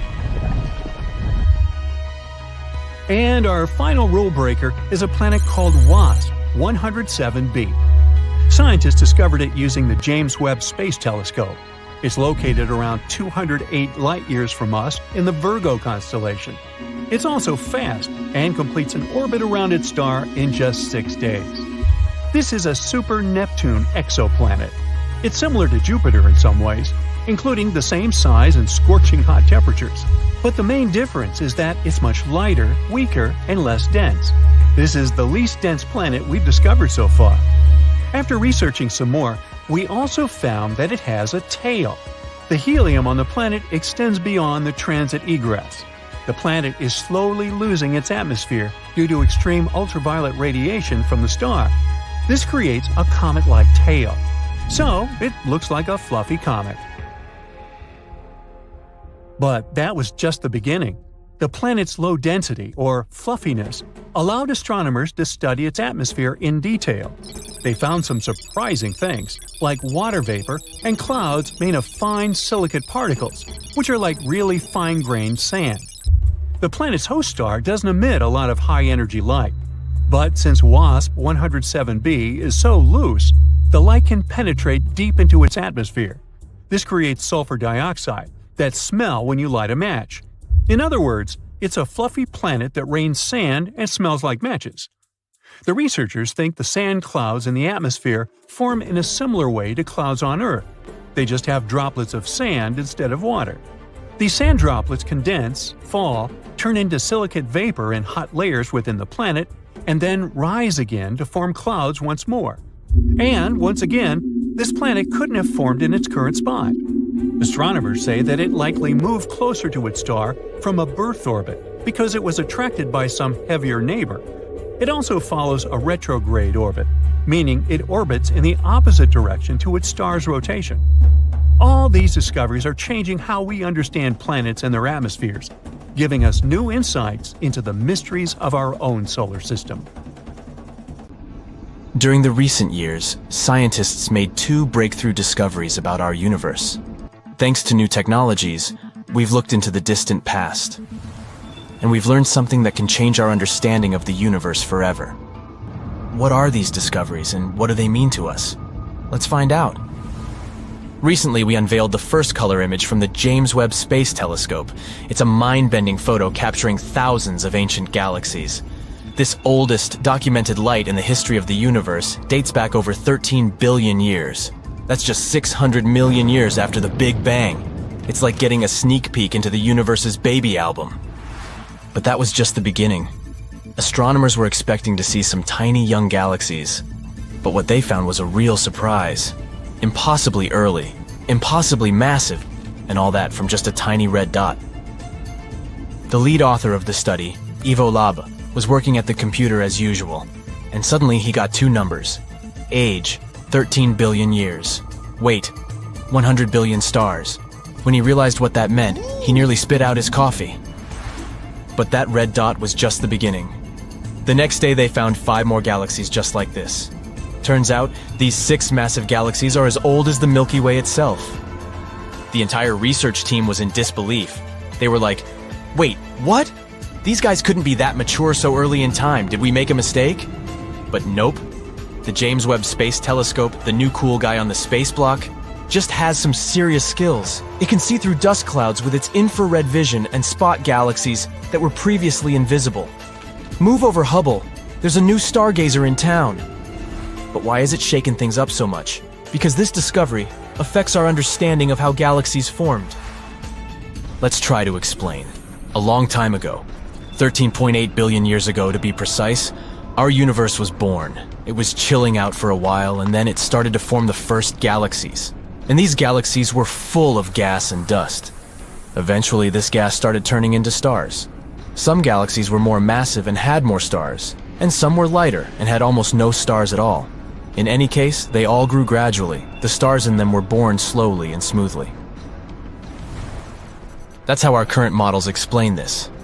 But these new observations from the James Webb Space Telescope show an unexpected surprise. Looks like, even in the early universe, our ancient friends had lots of stars. More than what we would ever expect. If that's the case, then these galaxies are like the overachievers of the universe. They skipped the small and gradual growth phase and went straight to being giant universe breakers. According to our current cosmological model, they shouldn't even exist. But they do, so it looks like after the Big Bang, the stars were forming much faster than we thought. Which is pretty weird. This could mean that there's something missing in our understanding of the galaxy formation. As you can see, these universe breakers are really living up to their name, causing a potential total consensus among scientists. The universe was like, hey, I'm about to flip cosmology models upside down. But let's not jump to conclusions. There are many theories that could explain these mind-boggling discoveries without breaking the standard model. For example, maybe the light we're seeing isn't coming from stars at all, but from the swirling disks of doom around supermassive black holes. These colossal cosmic beasts can gobble up matter and spit out a dazzling light show. And James Webb Telescope's keen eye is picking up on these enigmatic accretion disks like never before. Or maybe these galaxies could be playing hide-and-seek with us. Maybe there's more to the story that we haven't seen yet. After all, the universe is vast and mysterious, and we've only just begun to scratch the surface. And whoa, we really need to slow down here. Before we even try to explain all this stuff, we need to confirm whether these ancient galaxies really are that old. Although even if they're actually just supermassive black holes, it still shows an astounding change. We'll have to wait about a year to find out. One thing's for sure, the James Webb Space Telescope has definitely taught us a valuable lesson. Expect the unexpected. And this is just the beginning of unexpected. Evolaba's team wasn't the only one who made such a huge breakthrough. There's also a team that claims that they've unlocked the secrets of the universe's past, and that's worth 2 Nobel Prizes. Move over James Webb Space Telescope, because this discovery came from an antenna that's smaller than a fridge and costs less than $5 million. Talk about space bargain hunting! The astronomers caught this signal that showed some surprises. It was coming from the earliest stars of our universe, back in the days when they were just beginning to twinkle. Say hi to our celestial ancestors again. Now, the signal was pretty weird.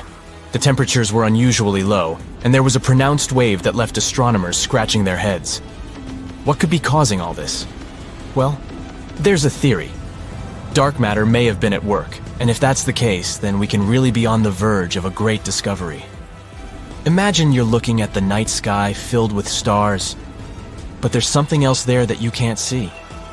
It's like an invisible cloak that covers the entire universe. Scientists call this mysterious stuff dark matter. Dark matter is like the ghost of our world. It doesn't emit, absorb, or reflect any light. We can't see it with telescopes or our eyes. That's why we call it dark matter. But if we can't detect it in any way, how do we know it exists? Because of its gravitational pull.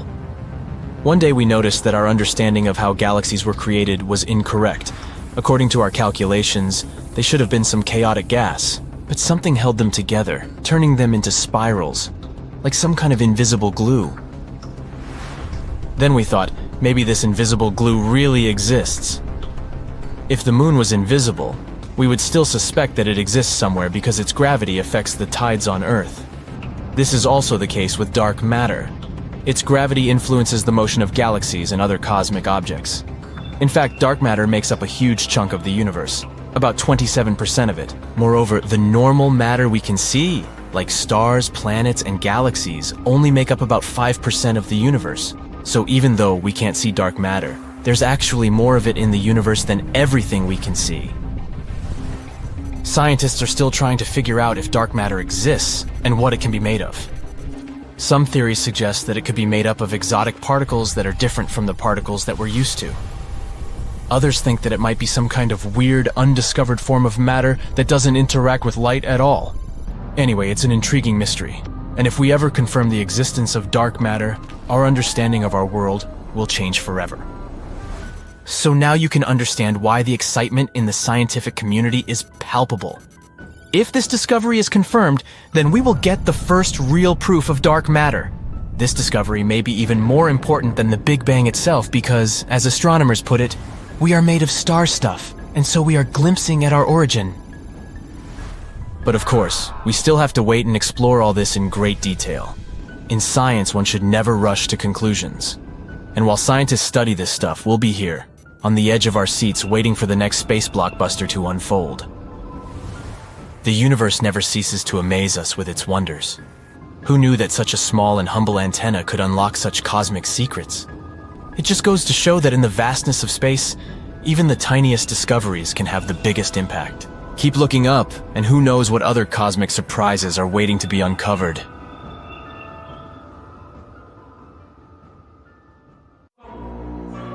Imagine a still, frozen world. It's ancient, about 4.5 billion years old. It's barely heated by the rays of the sun and covered with a thick layer of ice. This world is smaller than our moon, but a bit larger than Pluto. Its name is Europa, the 6th satellite of Jupiter and one of the biggest moons in the solar system. But the coolest thing about this faraway place, it might host life. Astronomers consider Europa one of the most promising places in the solar system to search for new life forms. All because this moon has a huge saltwater ocean with a depth of 40 to 100 miles. Yes, it is hidden under a layer of ice that is estimated to be from 10 to 20 miles thick. But it is still potentially habitable. Astronomers claim that plumes of water erupt from cracks in the ice shell and release the contents of the moon's ocean into space. Of course, it's going to be challenging for any life-seeking missions to access such a deep environment. On the bright side, scientists already have some evidence that there are way shallower pools that probably lie much closer to the surface of the moon. They might be located even less than 1 mile under the ice. And there are two great things about this news. First of all, it boosts the odds of life existing on Europa. And secondly, if it's true, it can make it easier for future missions to find these life forms, if there are any. Interestingly, the new discovery about these shallow pools came about by sheer luck. The scientist leading the research, Riley Kohlberg, accidentally saw a presentation of his colleague, a planetary scientist. That scientist showed a picture of double ridges on the surface of Europa, and Kohlberg remembered that he had seen similar ridges on Earth. But while such formations are rare on our planet, they are way more numerous on Europa. The following studies suggested that the ridges on Jupiter's moon might be the result of a specific cycle, similar to that on Earth. In this cycle, liquid water freezes and then thaws inside an ice sheet, which is a rather high-pressure environment. This causes the sheet to move upward over and over again, creating a two-peaked structure. Or at least that's what happens on Earth. If the processes on Europa are similar, it can prove the presence of shallow waters on the satellite. Of course, the temperature, pressure, and chemistry are very different on Europa. And scientists don't know yet how the ice behaves there. That's why they can't understand how deep or large the water pockets are, or how long they need to refreeze. But what is more or less clear is that such under-ice environments on Europa are very likely to be protected from Jupiter's harsh radiation battering the satellite's surface, which in turn increases the chances of life existing on Europa. Now, can we get back to the fact that the ocean on Europa seems to be salty? Red streaks on the satellite's surface might have this color due to their chemical content. They're likely a frozen mixture of water and salts. This is quite unusual because such a composition doesn't match any known substance here on Earth. As for yellow spots on Europa's surface, those might be caused by the presence of sodium chloride. You know this substance as good old table salt. Scientists tried to recreate the conditions on Europa in a lab. They discovered that by combining water, table salt, freezing temperatures, and high pressure, they could get a new kind of solid crystal. This substance might exist both at the bottom of Europa's ocean and on the moon's surface. But besides this information, researchers are in the dark. Hopefully, we'll find the answers to some of these questions around 2030. That's when a mission called Europa Clipper, which is going to be launched by NASA, will probably reach Europa.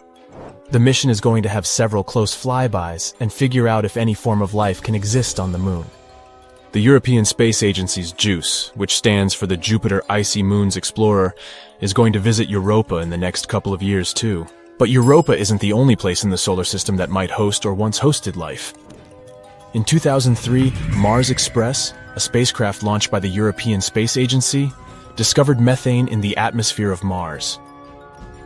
On our planet, the biggest part of this gas in the atmosphere is produced by living creatures, for example by cattle digesting food. However, scientists think that methane was stable in the Martian atmosphere for about 300 years.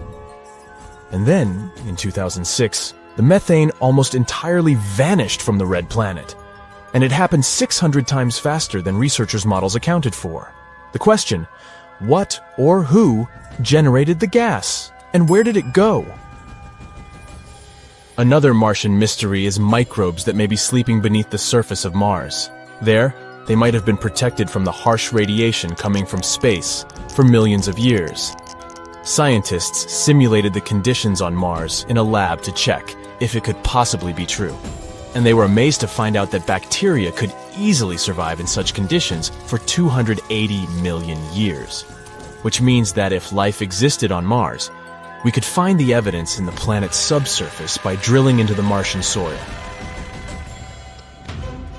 Right now, there is no flowing water on Mars, and cells or spores would simply dry out. Plus, the surface temperature is similar to that of dry ice. In other words, the surface of the planet is deeply frozen. And still, there could be 6 types of bacteria and fungi living underground on the red planet. The most likely of them is nicknamed Conan the Bacterium due to its tough nature. Well, I guess time will show. Now let's move to Venus. In 2020, scientists announced that in the toxic Venusian atmosphere, there was something that might mean the existence of life. Unfortunately, scientists didn't have any evidence, since there was no chance to collect any microbe specimens or snap any pictures of extraterrestrial life. But they claimed that they had discovered a chemical called phosphine there, and it was a big deal. If it wasn't some previously unknown chemistry that was producing this gas, then there could be some kind of microbial life involved in the process. Phosphine is made up of 3 atoms of hydrogen and 1 atom of phosphorus. This gas is toxic to any terrestrial life form that needs oxygen, including us humans. On our planet, phosphine can be found in places with no or little oxygen, for example, marshes and swamps. The gas is created by complex mixtures of bacteria living there. It can also be produced industrially. Come to think of it, phosphine isn't supposed to be in Venus's atmosphere altogether. This gas needs precise pressure and temperature and tons of hydrogen to form. It wouldn't be all that surprising to find it on Saturn or Jupiter, famous gas giants. But on Venus, totally unexpected. There's no way phosphine can be naturally produced on this planet. Tiny amounts of it can be created during volcanic eruptions, lightning storms, minerals blown up to the surface, or meteorites entering Venus's atmosphere, but not as much as astronomers thought they had observed. And it had to make scientists suspicious, but they were too happy about their discovery. They probably thought it meant there could be life on Venus. But even if this gas was created by some mysterious organisms, it would be a big question how they survived on Venus. On our planet, some microbes can thrive in environments with an acidity of 5%, but no more. On Venus, though, clouds are almost entirely made of acid, containing more than 90% of sulfuric acid. The Venusian atmosphere is also 50 times as dry as the driest place on our home planet. And indeed, in 2022, thanks to better and more high-resolution telescopes, it was concluded that there was no phosphine in Venus's atmosphere. Or even if there was, it was a very small amount. So far, we need to look for signs of life further away from Earth. You're in your galactic space cruiser on your way to Outpost 52, delivering supplies for the small colony there, when alarms begin going off. You scan your displays, but something catches your eye before you can work out what's happening. You don't need a view screen, as the front section of your ship is transparent, like a one-way mirror. A colossal orange and purple cloud is sweeping towards you. There's no time to analyze it. You put the ship into a dive, as steep as it will go. The alarms go crazy, but you're too focused on getting out of danger. The ship rattles, and you think it will break up, but your ship is fast and powerful, and somehow you manage to get underneath it. You look up and see the gigantic plasma cloud go soaring past. Curiosity has bitten you, and you decide to follow it. You program your computer to analyze it. Soon the information is coming back, and you can't believe what it's telling you. This plasma cloud is a wrecker of galaxies. It and others like it have been ending galaxies before their time. You recall your studies back on Earth when you were just a young pilot. There have been studies as far back as the 21st century as to why galaxies were mysteriously ceasing the formation of new stars, causing them to end ultimately. Stars form from thick clouds of gas that have become extremely cold. They condense and, over time, collapse into solid compact matter. There's a famous photograph taken by the Hubble Space Telescope. Most people have seen it. It's called the Pillars of Creation. It's the Eagle Nebula, where stars are forming. They call these environments star nurseries. It's a pretty cute concept if you think about it. But there's a bad guy lurking, and you're following it. It's a vast star wrecker. The wrecker rushes in and sweeps the gas out of these star-forming galaxies at an accelerated rate, preventing stars from forming in the first place. It's like a giant broom. but rather than cleaning up, it's ceasing up, bringing new galaxies to a premature end. Now that you know how dangerous it is, it's best to hang back a bit. Let's see if we can see it in action from a safe distance. It had been a long-standing mystery why some galaxies don't birth new stars. The Star Wrecker is smart. It hangs around large galaxy clusters. There's one in particular, the Virgo cluster. This is the one that scientists studied and came across the Star Wrecker. The nearby Virgo cluster is 7 million light-years across and contains thousands of galaxies. When I say nearby, it's about 65 million light-years from us. Not exactly a weekend space cruise away, but it's pretty close in galactic terms. The cluster hurtles through the superheated plasma at speeds of up to 1,000,000 miles per hour. The cluster forms the basis for the large Virgo supercluster, of which the local group, where our Milky Way resides, is a member. Its proximity to us makes it easier for scientists to study.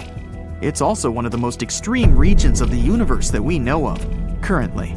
Who knows what else is out there? The Virgo cluster is also unusual, as it's still forming new stars, and we can observe them, such as in the famous Hubble nursery photo. A galaxy in this cluster is called the Messier 87. It was discovered way back in 1781 by a French astronomer named Charles Messier. It looked a bit fuzzy to him, so he called it a nebula without stars. More information on what it was couldn't be ascertained until the 1920s. Messier was well respected and in his lifetime discovered 13 comets. He was born in rural France, the 10th of 12 children. When he was 14, he witnessed a tremendous six-tailed comet in 1744. It was astonishing and was visible to the naked eye for several months. Its effects were dramatic and unusual. It was so bright that it's been recorded as the 6th brightest in history. 4 years later, young Charles saw a solar eclipse from his hometown on the 25th of July, 1748. He knew then that he wanted to explore the world of astronomy. It was meant to be. A lunar crater and an asteroid have been named after him. Nothing is mighty, however, like the Messier 87, or M87. It's a supergiant elliptical galaxy with trillions of stars. It's the second brightest galaxy within the northern Virgo cluster, making it popular amongst astronomers and amateur enthusiasts. Elliptical galaxies are older, low-mass stars with minimal star formation activity. Large numbers of globular clusters surround them. They make up roughly 10 to 15% of the Virgo supercluster. M87 has a supermassive black hole at its core. The black hole was photographed using data collected in 2017 by the Event Horizon Telescope, EHT. It was announced excitedly to the world in 2019. In March 2021, the EHT collaboration revealed a polarized-based image of the black hole for the first time. It was a pretty exciting event. It was the first time that a black hole had been captured. It happened all thanks to the Event Horizon Telescope, which is many radio observatories or radio telescope facilities around the world, all working together to produce a highly sensitive and high-resolution telescope. Another array of telescopes in Chile is called the Atacama Large Millimeter Submillimeter Array, ALMA. They captured high-resolution images of the 51 significant galaxies in the Virgo cluster. That's part of how we know what we know. M87 and other galaxies don't appear to be doing a lot to the naked eye. In fact, in a typical human lifetime, they barely move at all. Yet they are made up of gas, dust, and other objects that move through space at high speeds. They move when affected by the gravity of other galaxies, or dark matter, a mysterious entity that is 5 times more common than ordinary matter. Many galaxies, including our own, are believed to have a halo of dark matter surrounding them. The dark matter can pull more significantly on the smaller galaxies outside the clusters. As the galaxy gets dragged around through space, the Star Wrecker may come across. Giant clouds of intergalactic plasma, a form of electric gas, can behave like an atmosphere and drain the gas inside the galaxy. It sweeps out the gas inside the galaxy, stripping it of what it needs to make stars. It's hard to grasp the scale of this sort of activity, but that's what scientists now believe has been occurring to some galaxies or the nebulae without stars, as Charles Messier saw it. Now, let's park our space cruiser here and watch this thing in action. What we've been calling star wrecking is known as gas stripping. It's one of the most spectacular and violent external events in space. A scientist from the National Research Council of Canada said that galaxies are moving so fast through hot plasma in the cluster that a vast quantity of cold molecular gas is stripped from the galaxy. It's as though the gas is being swept away by a giant cosmic industrial blower. It's not the sort of clean-out we want to happen in our galaxy. You observe it in action. You're impressed, but equally respectful of its great power. The gas stripping, also known as ram pressure stripping, travels through many galaxies and removes a star-forming gas. The process is very efficient. The gas is behaving differently from the clouds in our galaxy. They aren't forming as many stars as they are in ours. A 21st century study found that the same process happens in smaller groups of only a few galaxies, with much less dark matter. The study looked at a staggering 10,567 satellite galaxies. These are galaxies that exist beyond the enormous galaxy clusters. Most galaxies in the universe exist in between 2 and 100 galaxies. They were able to study such a large number by using stacking. It makes it possible to learn about a collection of faint objects by combining all the information from the objects and making an average characteristic. They ultimately determined that gas stripping, or star wrecking, is potentially the main way that galaxies, predominantly star formation, are shut down by their surroundings. Pretty unfortunate to have such a nasty neighbor. So, now that your curiosity has been satisfied, it's best to leave this plasma cloud and get on with your journey to Outpost 52. You're going to be late now and could be in a whole lot of trouble. While the cruiser turns around, we'll head back to Earth. And back in time, back to 1744, to that night in rural France, where a teenager stood outside, marveling at the night sky and the spectacular vista of the six-tailed comet.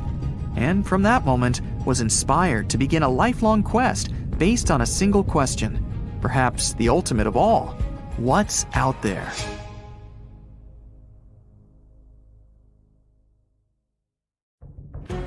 Perhaps we've all stopped to think at one point about what it would be like to live on another planet.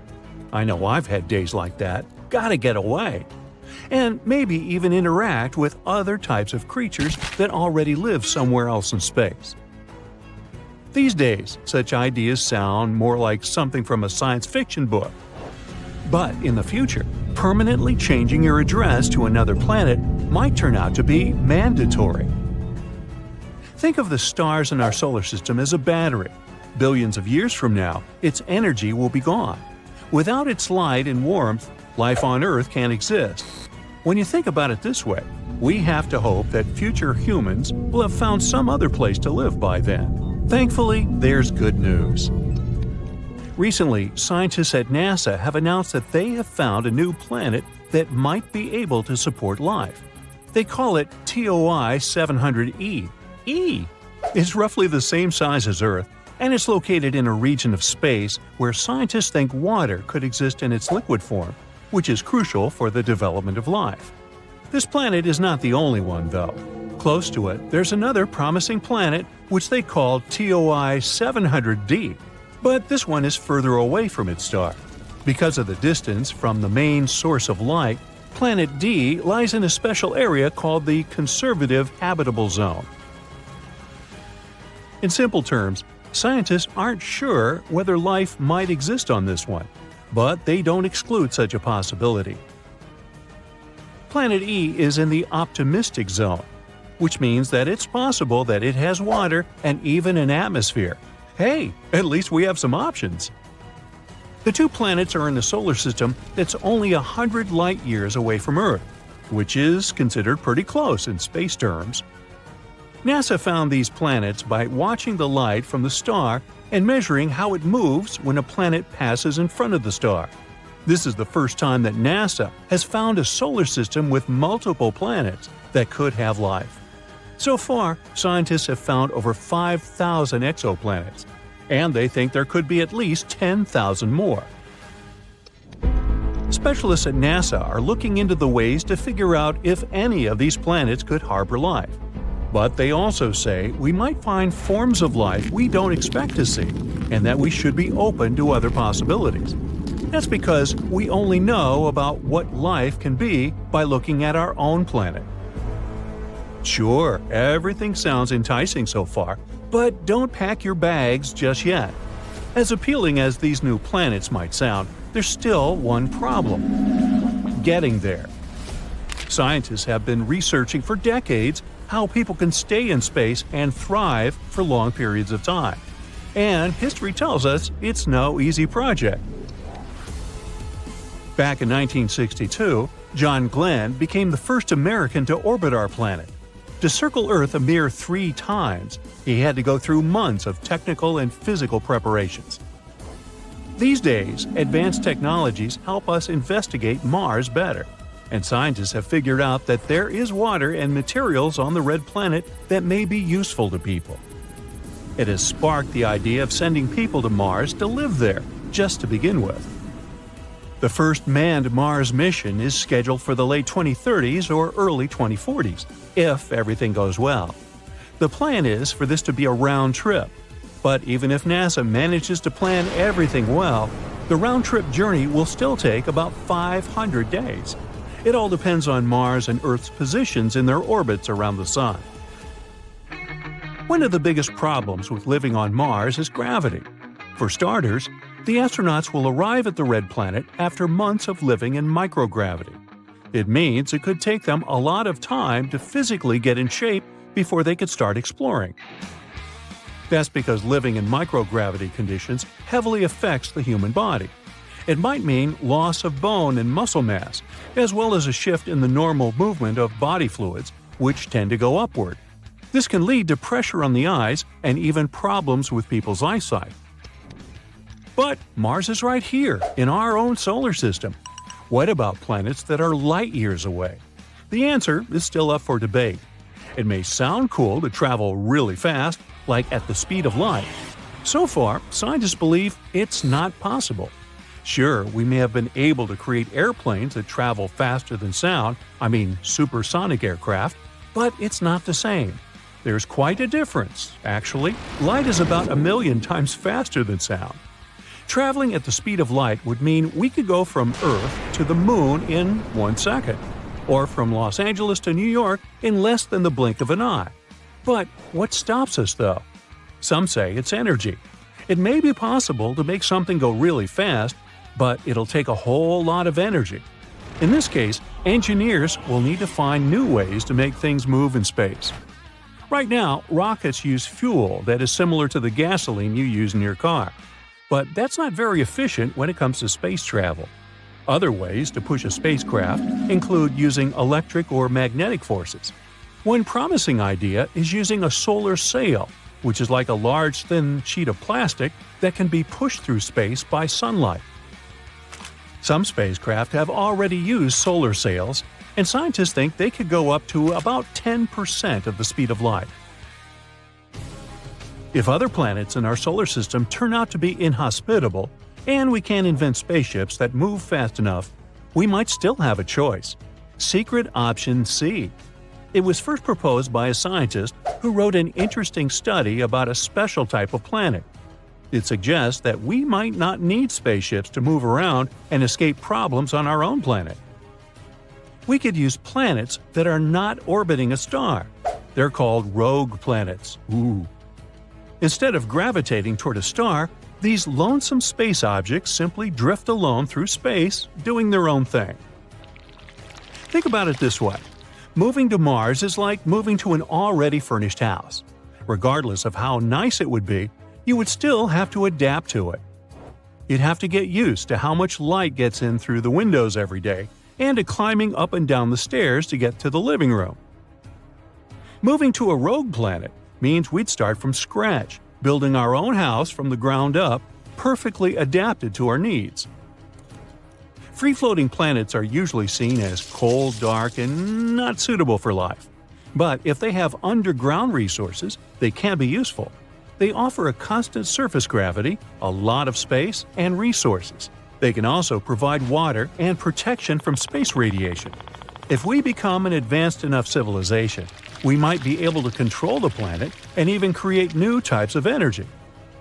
So the next question would be where we could find such a rogue planet.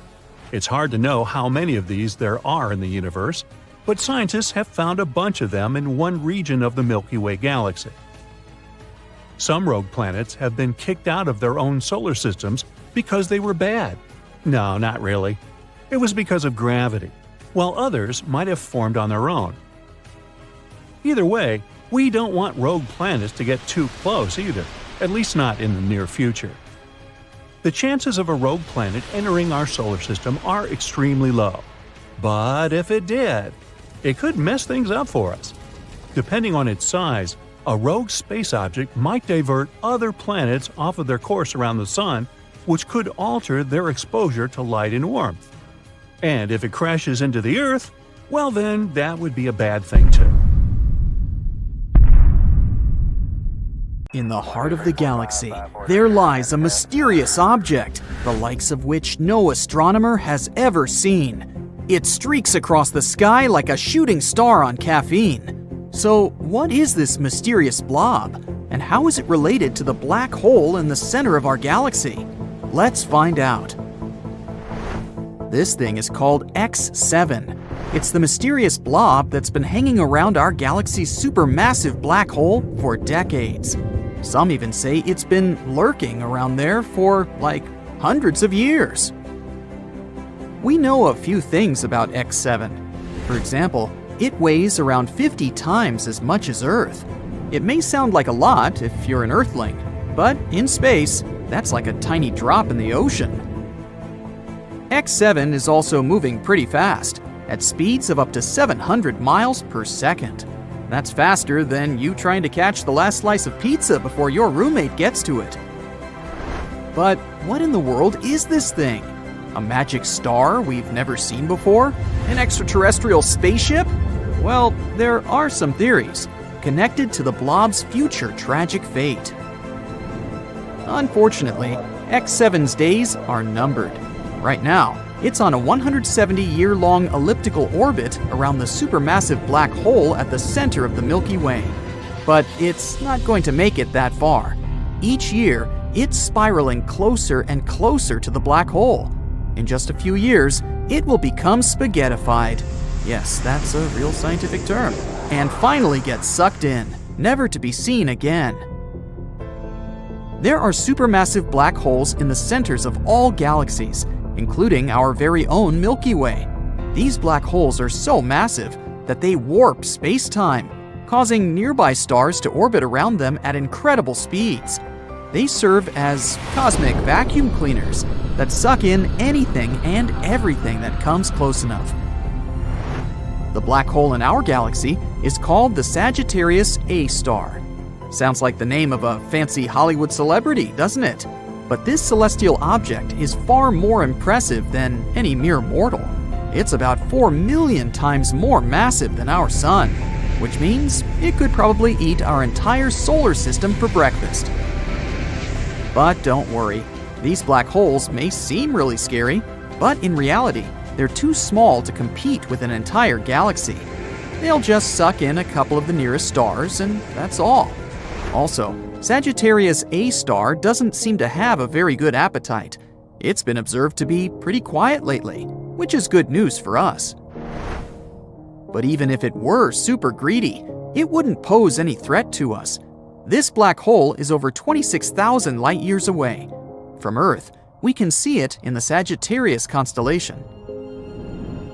In 2022, the Event Horizon Telescope collaboration released the first ever image of Sagittarius A star.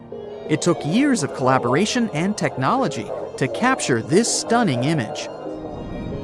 And this is our second photo of a black hole in history.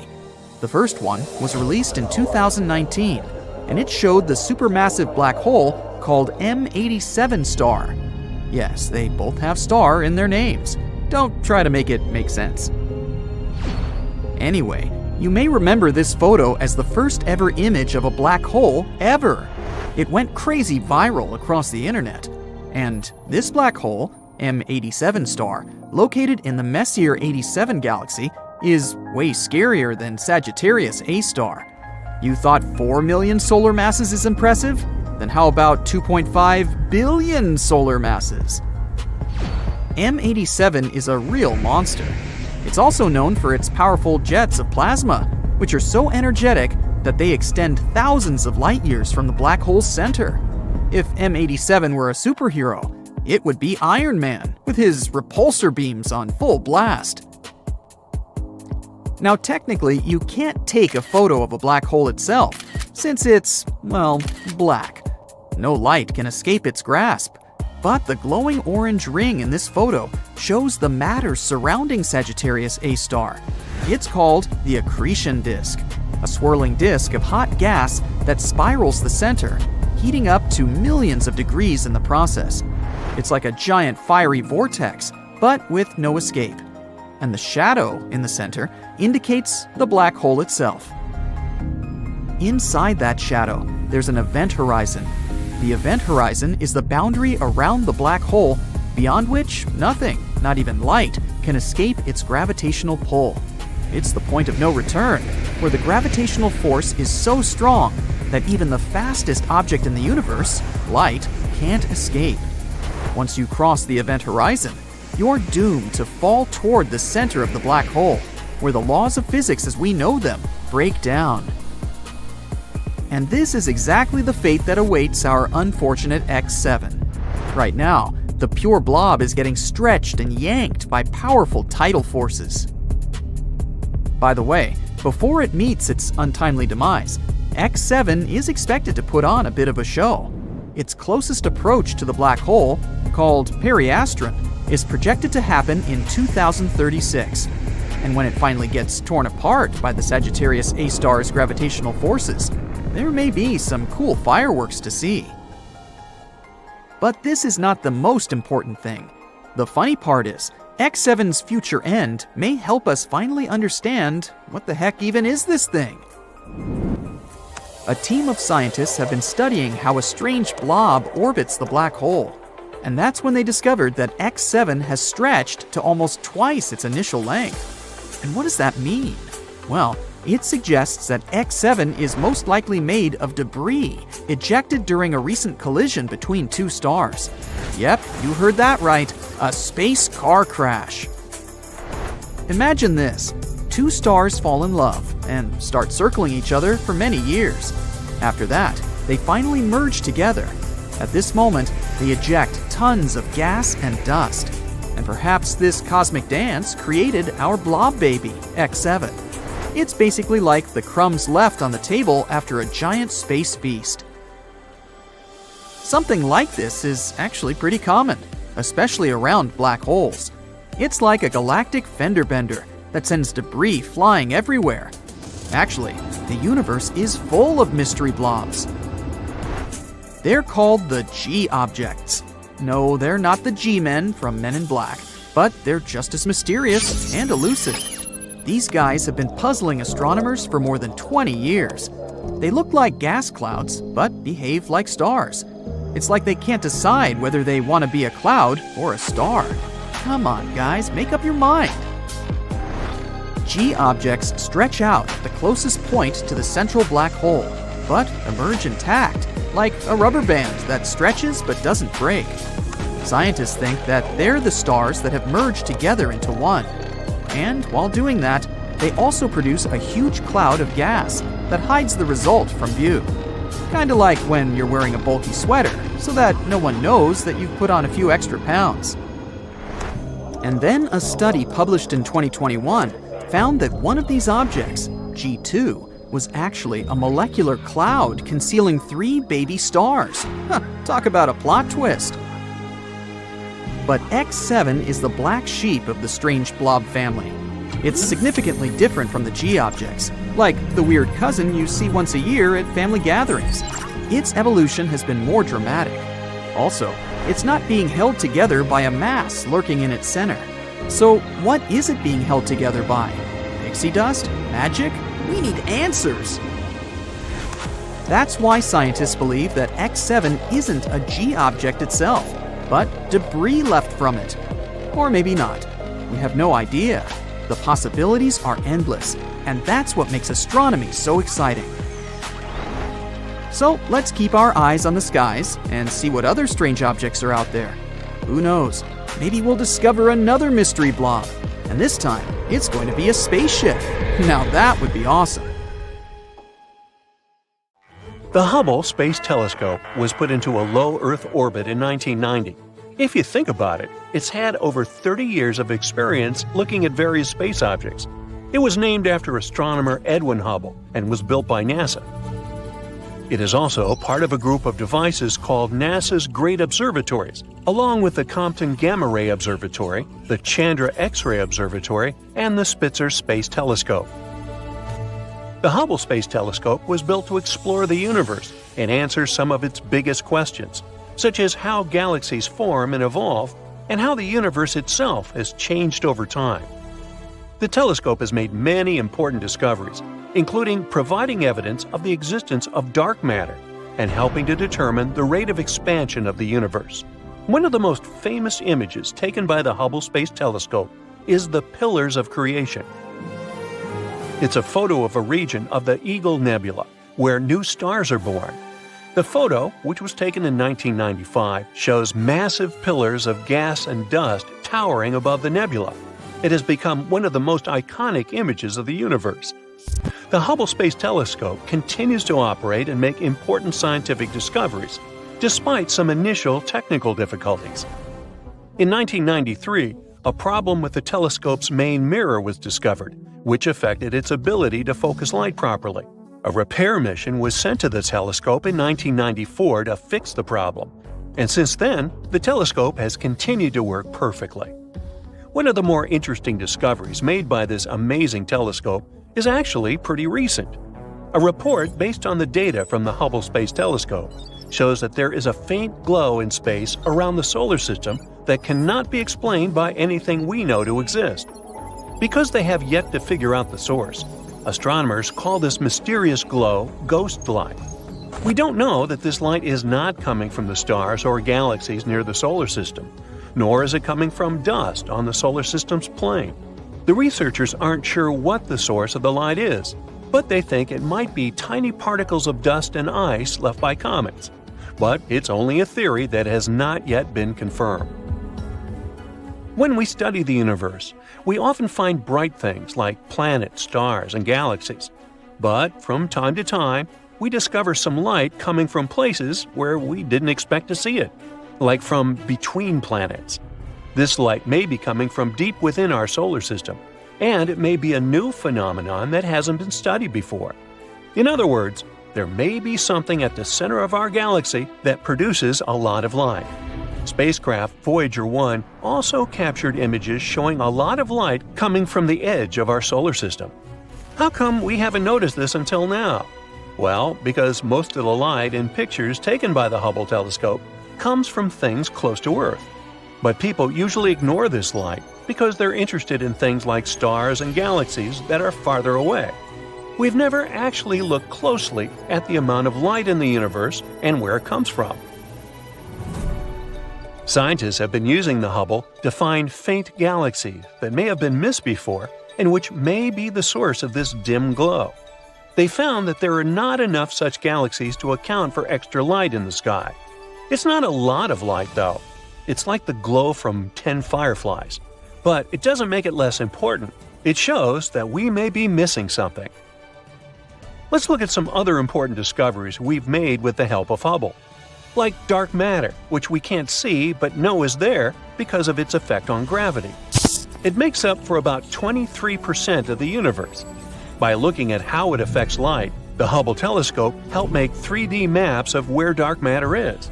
These maps show that dark matter seems to be getting clumpier over time, which means it behaves very similarly to how gravity does.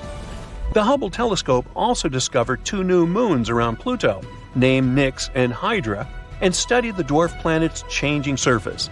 Additionally, it's found the mass of planet Eris, which is larger than Pluto.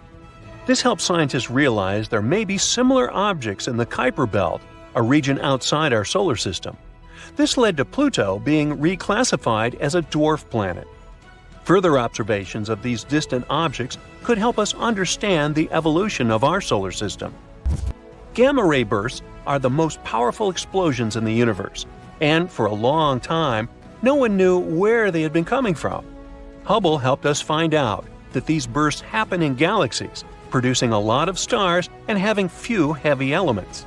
This suggests that gamma-ray bursts happen when big stars collapse into black holes. These galaxies have lots of big stars that fall apart quickly, and the stars there don't have much heavy stuff, so they can turn into black holes.